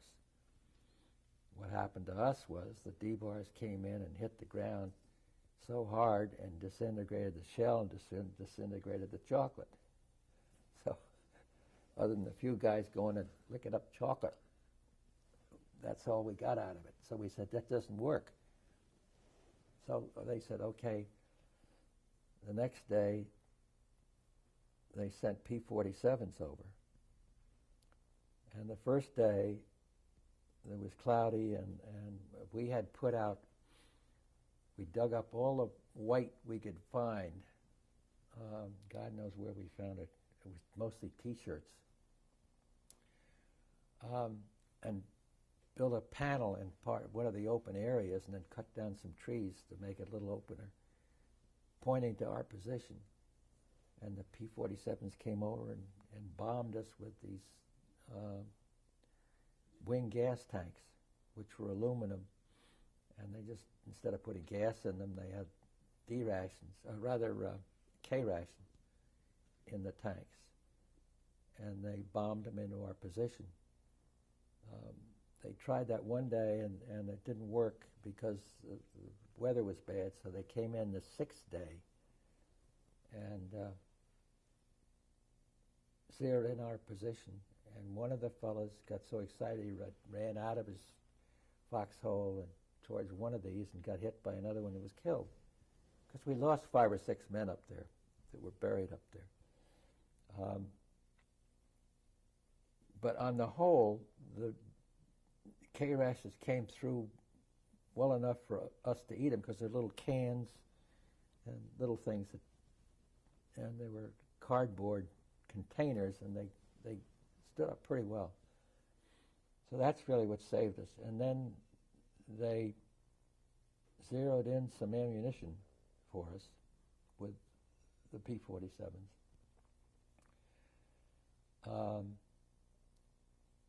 Trying to think how we got water in there. I think they dropped some water, but I can't remember how. Anyway, that's what saved us. It didn't rain? Not enough to gather it in cups and stuff, no. You had done this incredible job of explaining infantry life up on the line when I was asking you about comfort levels. I mean, what a picture you drew for us. And it's very clear to me. That took me right there. I'm asking you the same kind of question for those days that you were surrounded up there. And if you can compare what it was like, your comfort levels. And so you've mentioned some stuff already, but I'd like you to try and put that together for me, like you did with the other thing. About being part of that battalion that was surrounded. Life, daily life, comfort levels. Well, there wasn't any comfort level. Of course, the same conditions existed other than the fact we weren't in winter. We were in late fall, so that the weather was not as bad as the other conditions that I had told you about. But I think there was even though there wasn't a defeatist attitude, it was really a day-to-day experience because nobody could anticipate when we were going to get out of there. I think the anxiety level was fairly high because we kept on expecting the Germans to come in and clobber the hell out of us. And we knew that we couldn't stand up if they did because we didn't have enough ammunition. And we're fairly weak, too. Hunger. I've been hungry before, and I hear people say, "Oh, I'm starving. I need to eat." We used to talk about what we were going to have to eat. And most people wanted breakfast. It wasn't the big steak and the roast beef. It was bacon and eggs. Most of us talked about. What did you want? Bacon and eggs. What did Higgins want? What did Marty I want? think he wanted the same thing. How often can you allow yourself to talk about something like that before? Not too often.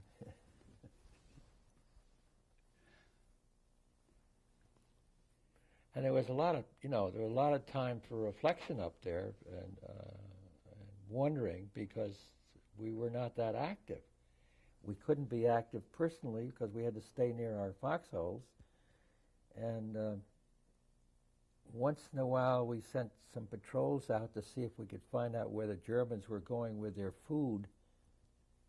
But we were afraid to do too much. So there was a fairly inactive period. Didn't play well on the mind. I'd imagine. What thoughts run through people's heads when you get that much downtime and that much anxiety? I don't know. I think we reached a point very quickly of constant exhaustion. And I think you can see it in the faces of the fellas coming out of there.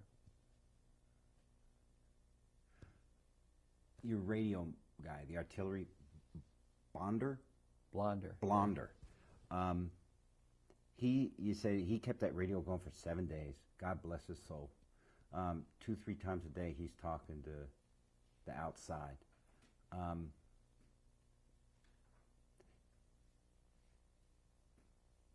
Did you have an opportunity to talk to the outside at all while you were up there? No, the only person who talked to outside was Marty Higgins. And the only ones he talked to were either the commanding officer or the assistant commander of the battalion, or Hawkins, who was also on the phone.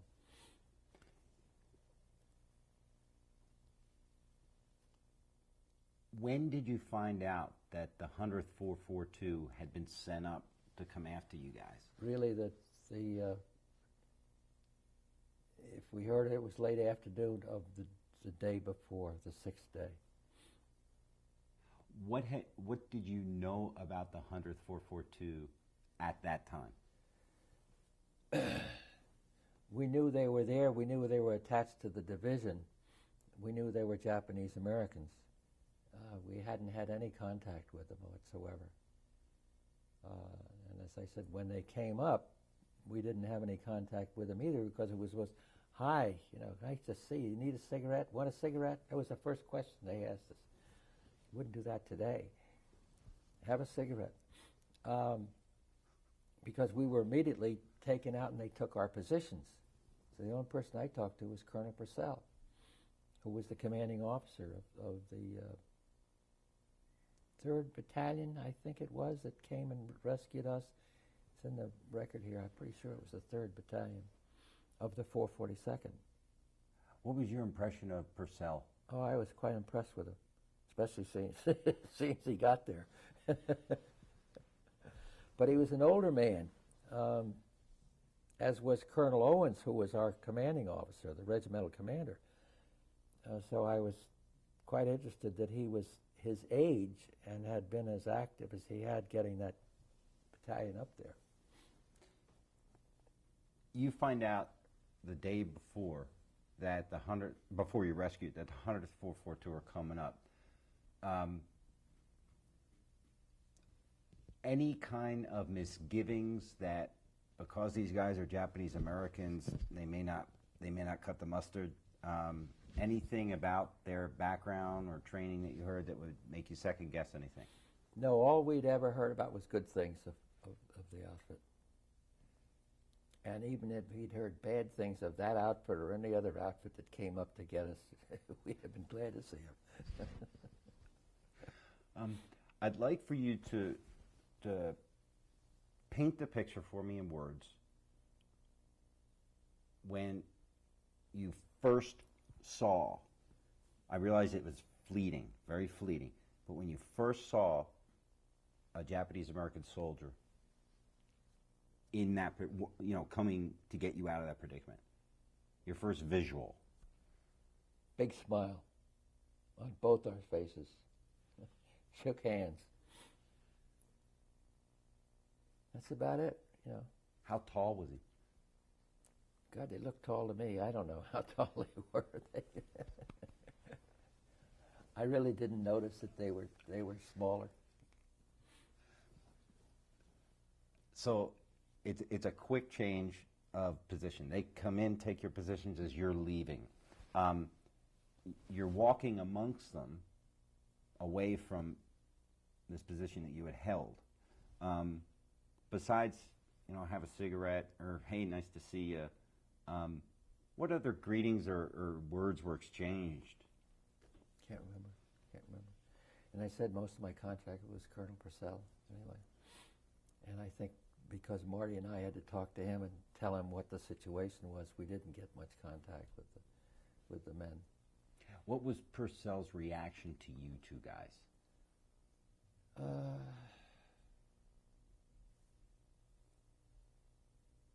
think he felt that we were goddamn lucky. That we were still there and he got us out.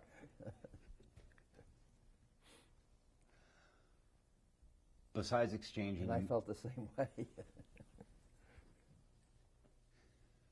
Besides exchanging military information or tactical, strategical information, anything else that Purcell, Marty, and you said, didn't say? No, they were too anxious to get the move made, the changeover made. Take me through when you talked to Purcell, you and Marty talked to Purcell, and then how did you get back?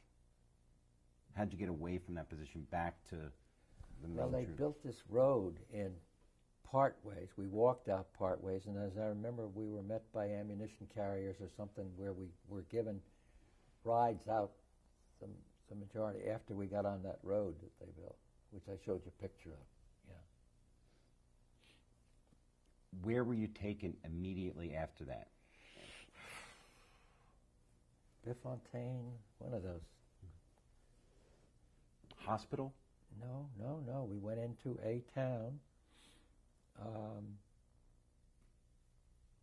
We settled all the men in houses, farmhouses and things. We got showers.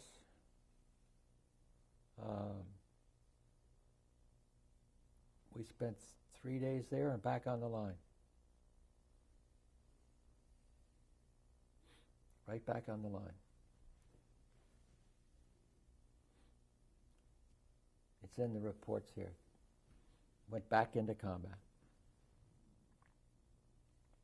I believe you. It's shocking. Wow. I think things were so desperate in that point in terms of lack of replacements and everything that we didn't have any choice. Walk me through. I think we were back in the line on the 3rd of November.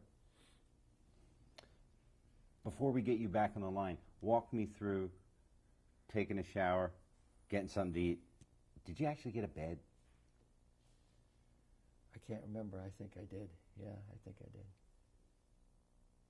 Do you remember what you I had? was so exhausted that I don't remember a lot of that. You had 3 days away. In those 3 days, did you get a chance to catch up on any of the sleep, the food, the... Yeah, we were well fed and we got warm and we got clean clothes.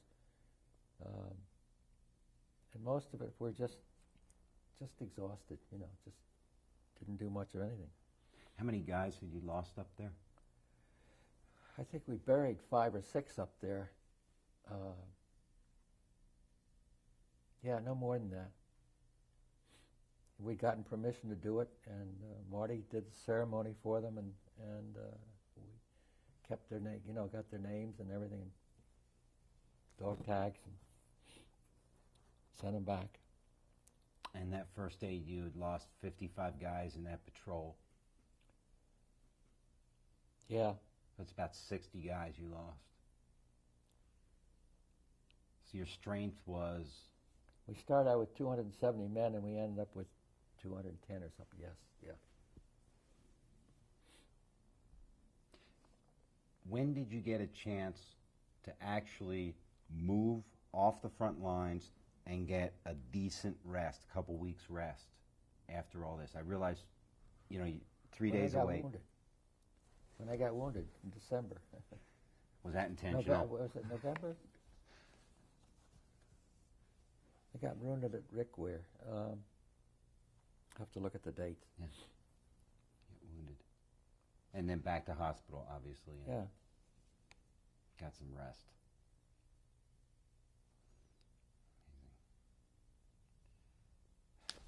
Sum it all up for me. You go through an experience like that, it's extraordinary. It's extreme. It's one of the harshest stories I've ever heard. And you came through it. What does that do to you in the long run? Does that change the way you think or feel or look at something? Oh, I'm sure it did.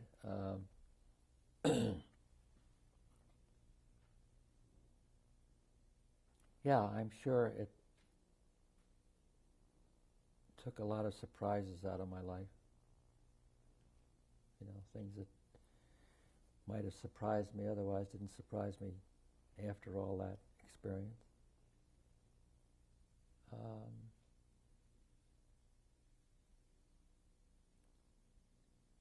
As I say, a long time I didn't even talk about it.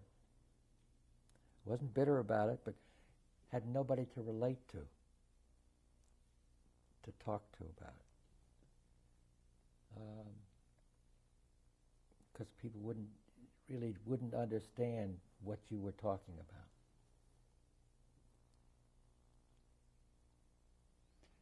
And that's changed recently, but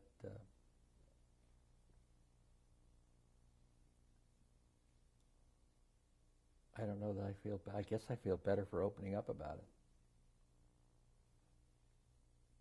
What kind of understanding do you think people have now about your experience? I don't know. Not that many people know about it. Really. Because I don't sit down like this and talk to people. I've told my son a little bit about it. Showed him some of the stuff here and everything.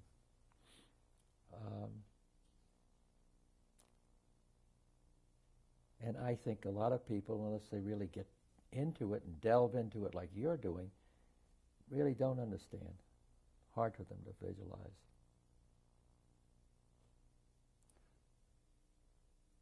What do you want people to take away with them when they do hear this story?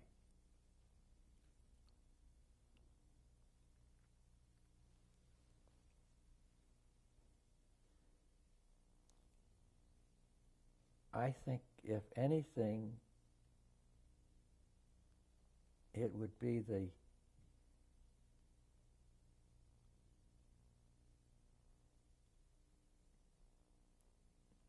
determination and the guts and the will of the average American as a soldier. He's one hell of a good soldier, on the whole. I don't think there's any doubt about it. And I think a lot of that has to do with the way we're brought up, the freedom we have. Drafting somebody into the Army is not quite the same as being impressed into the Army. And if drafting is part of our existence, which it was during certain times, I think people accept that. Yeah, I think that's what I'd like people to get out of it. I'm going to hand you a picture, and you've seen it many times before. The kid in there's how old? 23. Me? This one? Yeah. Yeah, 23.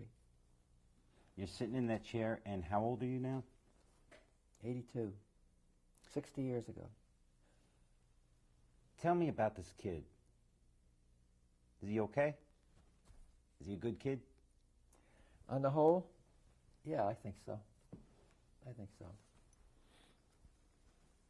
I have episodes in my life I just soon not delve into that I'm glad are over, but on the whole, I think I've done okay. Okay. Couple of more questions about the actual time spent there surrounded. We briefly talked about some of the tactics or strategy or ideas you guys came up with to make yourselves look bigger. And one was those machine guns, just pressing that one bullet. What other tactics would you use to make yourselves appear bigger or more well-armed to the enemy? I don't think we had any more left. Well, as I understand it, in a defensive position, you would set up foxholes X number of feet apart. Did you space your guys wider apart? No, we were just glad to have the holes dug and be able to get into them.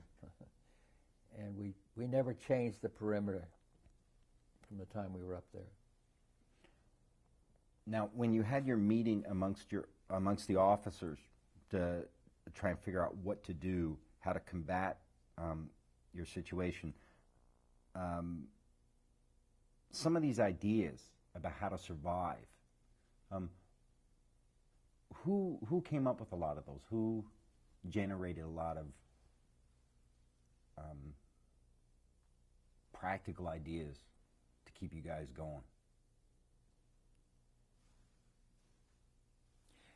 I don't think that there was any concerted effort to address that issue. I think it's just something that we did. You did by gut reaction.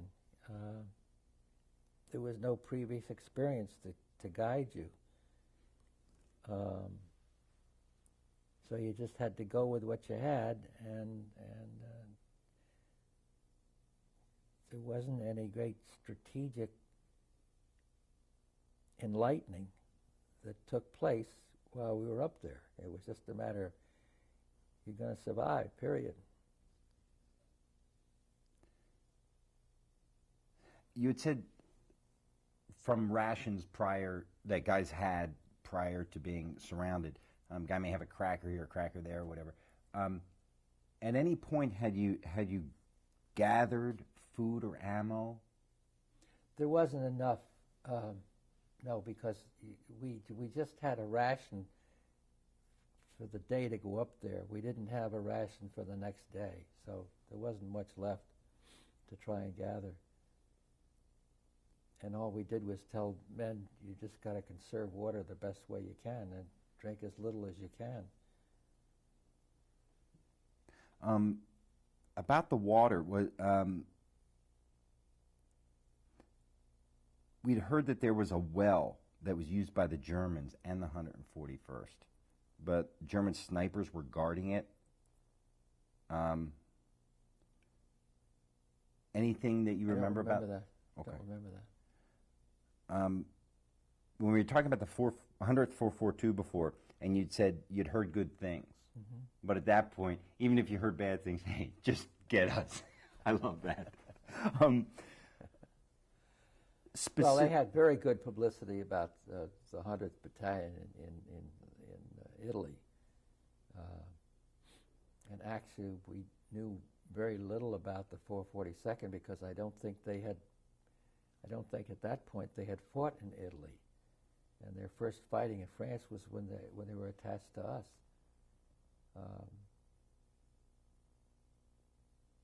But as I say, we had very good reports on the 100th Battalion. Without being annoying, what kind of good things do you hear? Good combat soldiers. That's the best thing I can say to you. And that's all that mattered, as far as we were concerned. What do you, now subsequently, we'll get into this a little later, but you've participated in some ceremonies and met Japanese-American soldiers from the same period that you fought.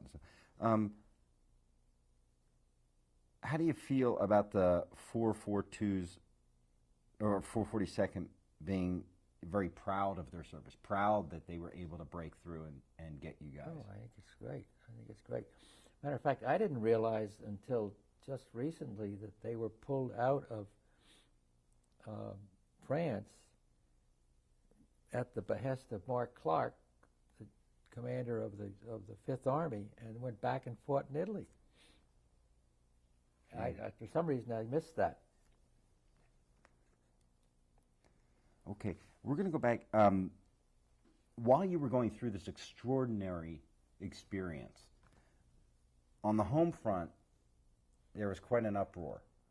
And I'm not sure how much you had known or... Don't even know about it, yeah. Okay, I'm going to read you some things. The 141st Texas is not just any unit. It is the U.S.'s cherished unit, the Alamo Regiment, created in 1835 during the Texas Revolution, which preceded the annexation of Texas as a U.S. state.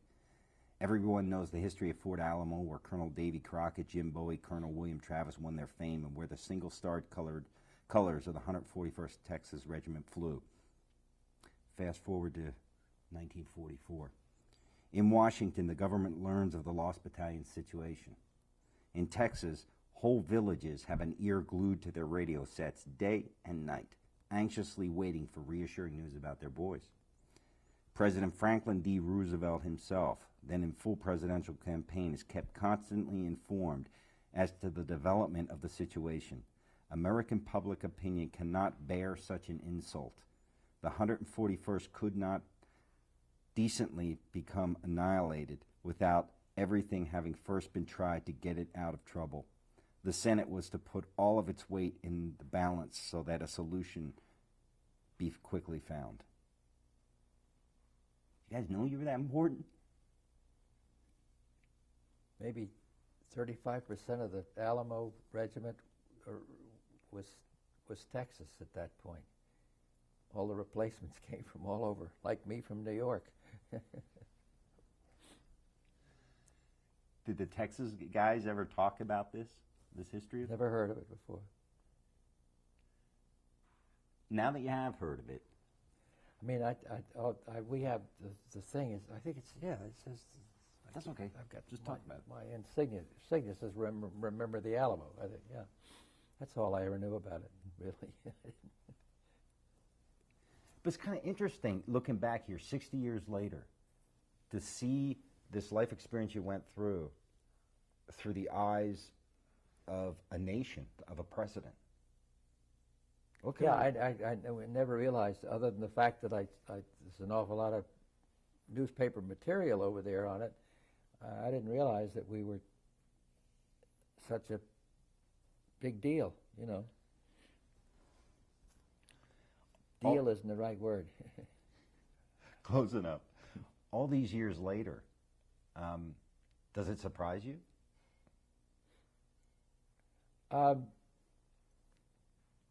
Yeah, we didn't think that we weren't aware that there was that much publicity going on about it. Matter of fact, I still wasn't aware of it until I got home and saw all the newspaper articles that my father had collected. When you got home and looked at those articles, did you actually sit and read them all? I probably did, but I don't remember much about it now. Is there anything else about that particular experience that you'd like to say or chat about?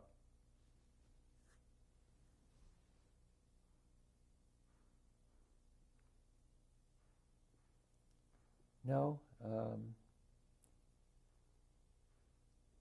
Now that I look back, it was an interesting thing to be a part of, having the impact that it had. You know, I didn't realize it had that much impact. I'm just glad to be out of it. And here, 60 years later. Okay, so we didn't have the time to really reflect on the whole thing because we went right back into combat. And I had a lot of other things to think about. before the end of the war. 3 days out of this situation, you're back on the front lines. So, you know, our thinking was, what's the deal? You know, what's the big deal? Your next battle after that, you're back 3 days off, boom, you're on again. The bullets are flying again? Yeah. Yeah, we went into an attack position 3 days later. At any point along this way, did you think it would ever stop?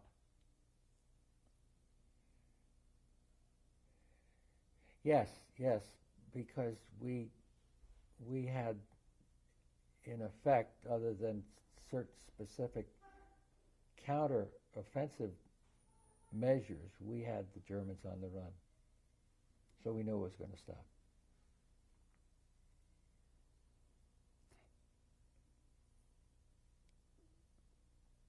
You were wounded. Tell me how... You had told me how you got wounded the first time, I think it was, but you were wounded a second time. Tell me how you were wounded the second time.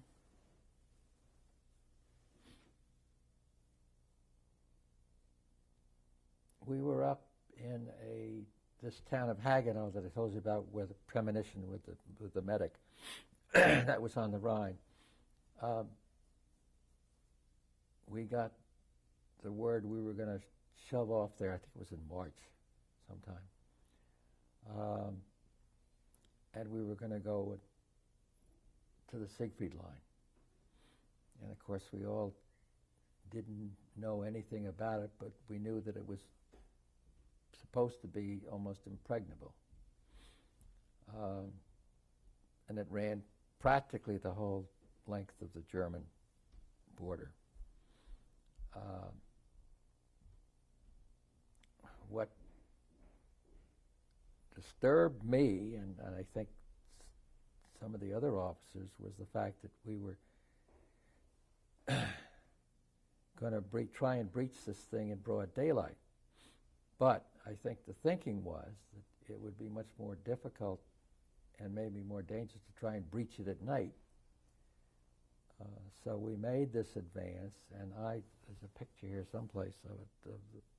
The country was just wide open, and you could see the Siegfried Line in the distance as we advanced. And our battalion, the 141st, happened to be in the most visible area. And as we advanced, we got hit by artillery fire and by mortar fire and by screaming Mimes, which were called Nebelwerfers, which I had never seen before. And when they released those things, they were in a round disc sort of a thing, and they off like this, and they just made the most horrible noise. I can remember being on the ground going like this, listening to them scream overhead. We got pinned down, and we were at least 200 yards from the Siegfried Line itself. And again, one of the first things that happened to me was I was calling in artillery fire from our guns, but mostly I wanted smoke shells to try and screen us in front of all their guns and artillery. And as I was doing that, a machine gunner zeroed in on us and clipped off the aerial on my radio and killed my radio operator, and I was lying down talking on the radio, and there was a wind blowing. I got hit in the right arm, right in here. Fortunately, I missed the bone. It went right through. And later, when I was in the hospital, or got to the evac hospital. They took off my shirt. There were 6 bullets through the shirt, where the shirt had billowed out from the wind. I got the one in the arm and 6 through my shirt. I should have saved the shirt. But anyway, I said, I got to get these men out of here, and I ran and would fall down every once in a while and change my direction to get back to where the tanks were. And the little aside, when we were up at the reunion in Cape Cod in 1998 or whatever it was, a fellow sat at the table where we were having lunch one day, and he said, I was with B Company when we made the attack on the Siegfried line. And he said, when you got wounded, when you started back and you fell down one time, you lost your helmet. And he said, I had lost my helmet before that, and I wore your helmet for 3 days. Here I meet the guy up there. So I went back into a tank and called down artillery to try some other smoke screens to try and get the relief for the men. And I guess I did that for an hour or so. And then the battalion commander came up and told me I had to go back to the hospital. And he took over. That's how I got the Silver Star. You also won 2 Bronze Stars. Yeah, I have to read the things. I've forgotten what they were for. One was for the Lost Battalion, I think, and the other, I don't know what the other was for. Yeah, we'll look at them a little later. You can read them later. Yeah. When did you hear that the war was over? We had gone through Germany and into Austria, and we were in a town called St. Johann, which is the next town. It would be to the east, I guess, of Kitzbühel, the famous skiing resort, which is east of, I forgot the name of the town, big city. Anyway, we were in Austria when we got word. And I was a regimental intelligence officer at that time, because the second time I got wounded, I came back and went into regiment with Colonel Owens, and Colonel Owens called me and he said, I want you to go. Tomorrow is the day, and we have to make sure that all the arms are stacked, of all the outfits around here are stacked in designated areas. So I went with my Jeep driver, all by myself, all through the German territory, and checked on these stacks of guns and pistols and everything else, and met the commanding officer of each one to tell the colonel that yes, it was all there, and they have surrendered. So that was my first experience with having a prolonged meeting with the Germans. Okay, slow down. Let's go back. You're in a Jeep with a driver. Just the two of you. Okay. Walk me through driving up to that first camp. I mean, you're driving up there. You got your orders. Hey, everything's supposed to go smoothly. A little bit on the anxious side. And I don't know what my Jeep driver was thinking about. I was afraid to ask him. But after the first one, it became okay because they had observed the orders that were given to them to lay down their arms. When you approached the camp, how did you know where to park the Jeep? Who did you know? Well, I had a map with where everything was in each instance where the pile was, so I could go right to it. What And there were only about 5 or 6 different outfits that I had to go visit. what ranking officer would chat with you? Oh, it depended. Most of them were majors or colonels. When you looked in their eyes, what'd you read? What'd you see?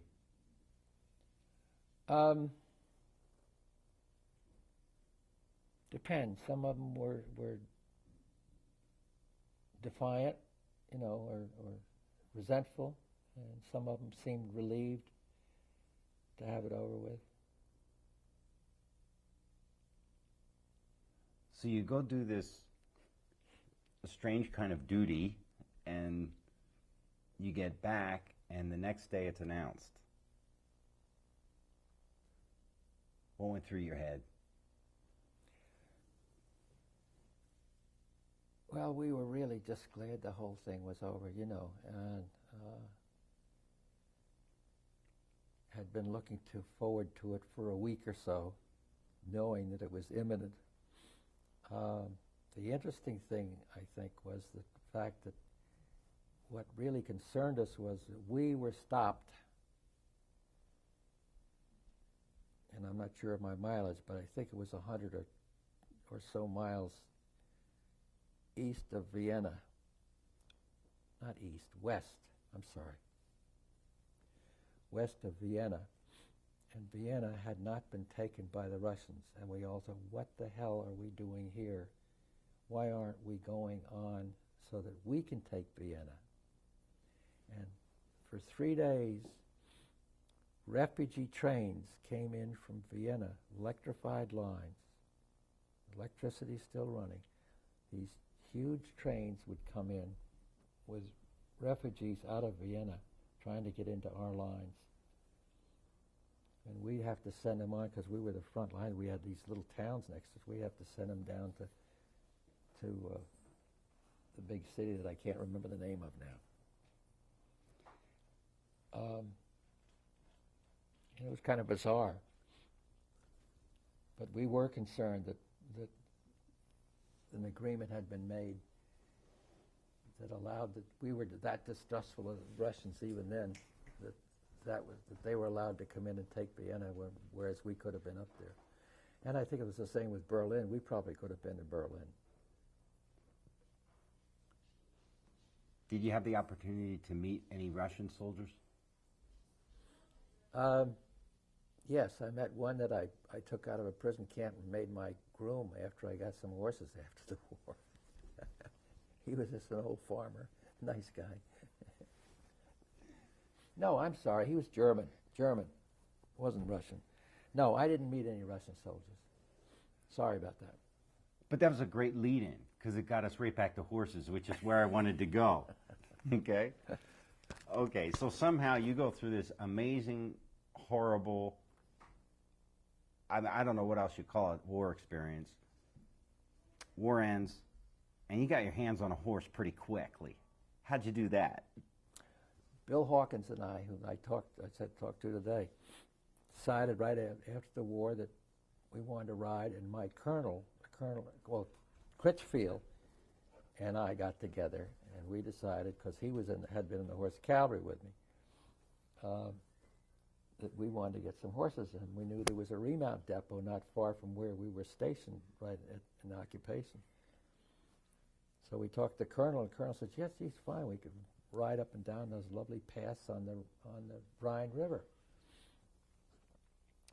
So we took off and went to the remount depot and talked to the guys there and said, we're going to requisition some horses from you.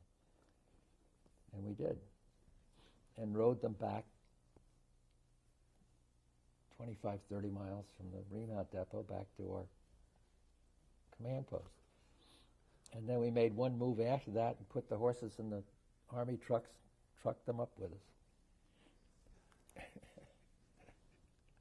I am consistently impressed with soldiers' innovation and ability to make happen what they want to make happen.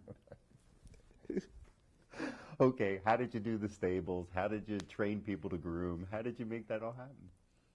Well, I got this German prisoner of war. I went up to a German prisoner of war camp and got a German. I said, I want a German who's an old farmer or something and knows something about horses. And they brought this guy out, and he was fine. I taught him what he didn't know. He knew a lot, but I taught him more. And he was great. Got him some clothes, got a place for him to live, paid him, and gave him his papers. When we left there, I gave him his papers of freedom. When you left, what year was it? What day was it? What month? When I left Germany, Yeah. it was December of 1945. I don't remember the exact dates, only that I landed in Newport News, went to Fort Dix, New Jersey, and got out of the service on New Year's Eve, 1945, and got home that night. To New York. Celebrated New Year's Eve at home. You are kidding me. I'm not. Nope. Walk me through getting home, parents' reaction, opening that door. What happened? How did you get up to New York first? How did you travel? Well, we were discharged at Fort Dix. Well, let's see. Now, originally, we went from Fort Dix, from Newport News to Fort Dix by train. And then they allowed us to go home, and that was, went home for Christmas. That's right. We went home for Christmas, came back to Fort Dix and got discharged, and we're home on New Year's Eve. My father and sister met me at the station in Scarsdale at about 11:30 somewhere around there, 10:30, 11:30 New Year's Eve night, and I was home in time to have champagne for New Year's Eve. Amazing. What a Yeah. great story. Did you take any time off before you get back into civilian life? Yes, what I did was I had to go. I didn't have to. I went back and finished college, and I had to wait from January to March to get in that particular. They were all accelerated programs and everything. So I went up there in March, and I hung around from January to March, and it was a disaster. You know, nothing to do after all I'd been through and everything, and hanging around the house, and it was terrible. Started drinking, and I got over that. Decided that didn't work. So when I got back to college, I actually finished up. Because of my Army experience, I was given credit for my whole junior year. So I just had so many points to do for my senior year, and I was out of there in end of August. 2 accelerated programs. I took 5 subjects from March through June, and then July, August, I took 2 subjects and concentrated on them, and I was out of there by September, first part of September, and went in the real estate business. Started working right away.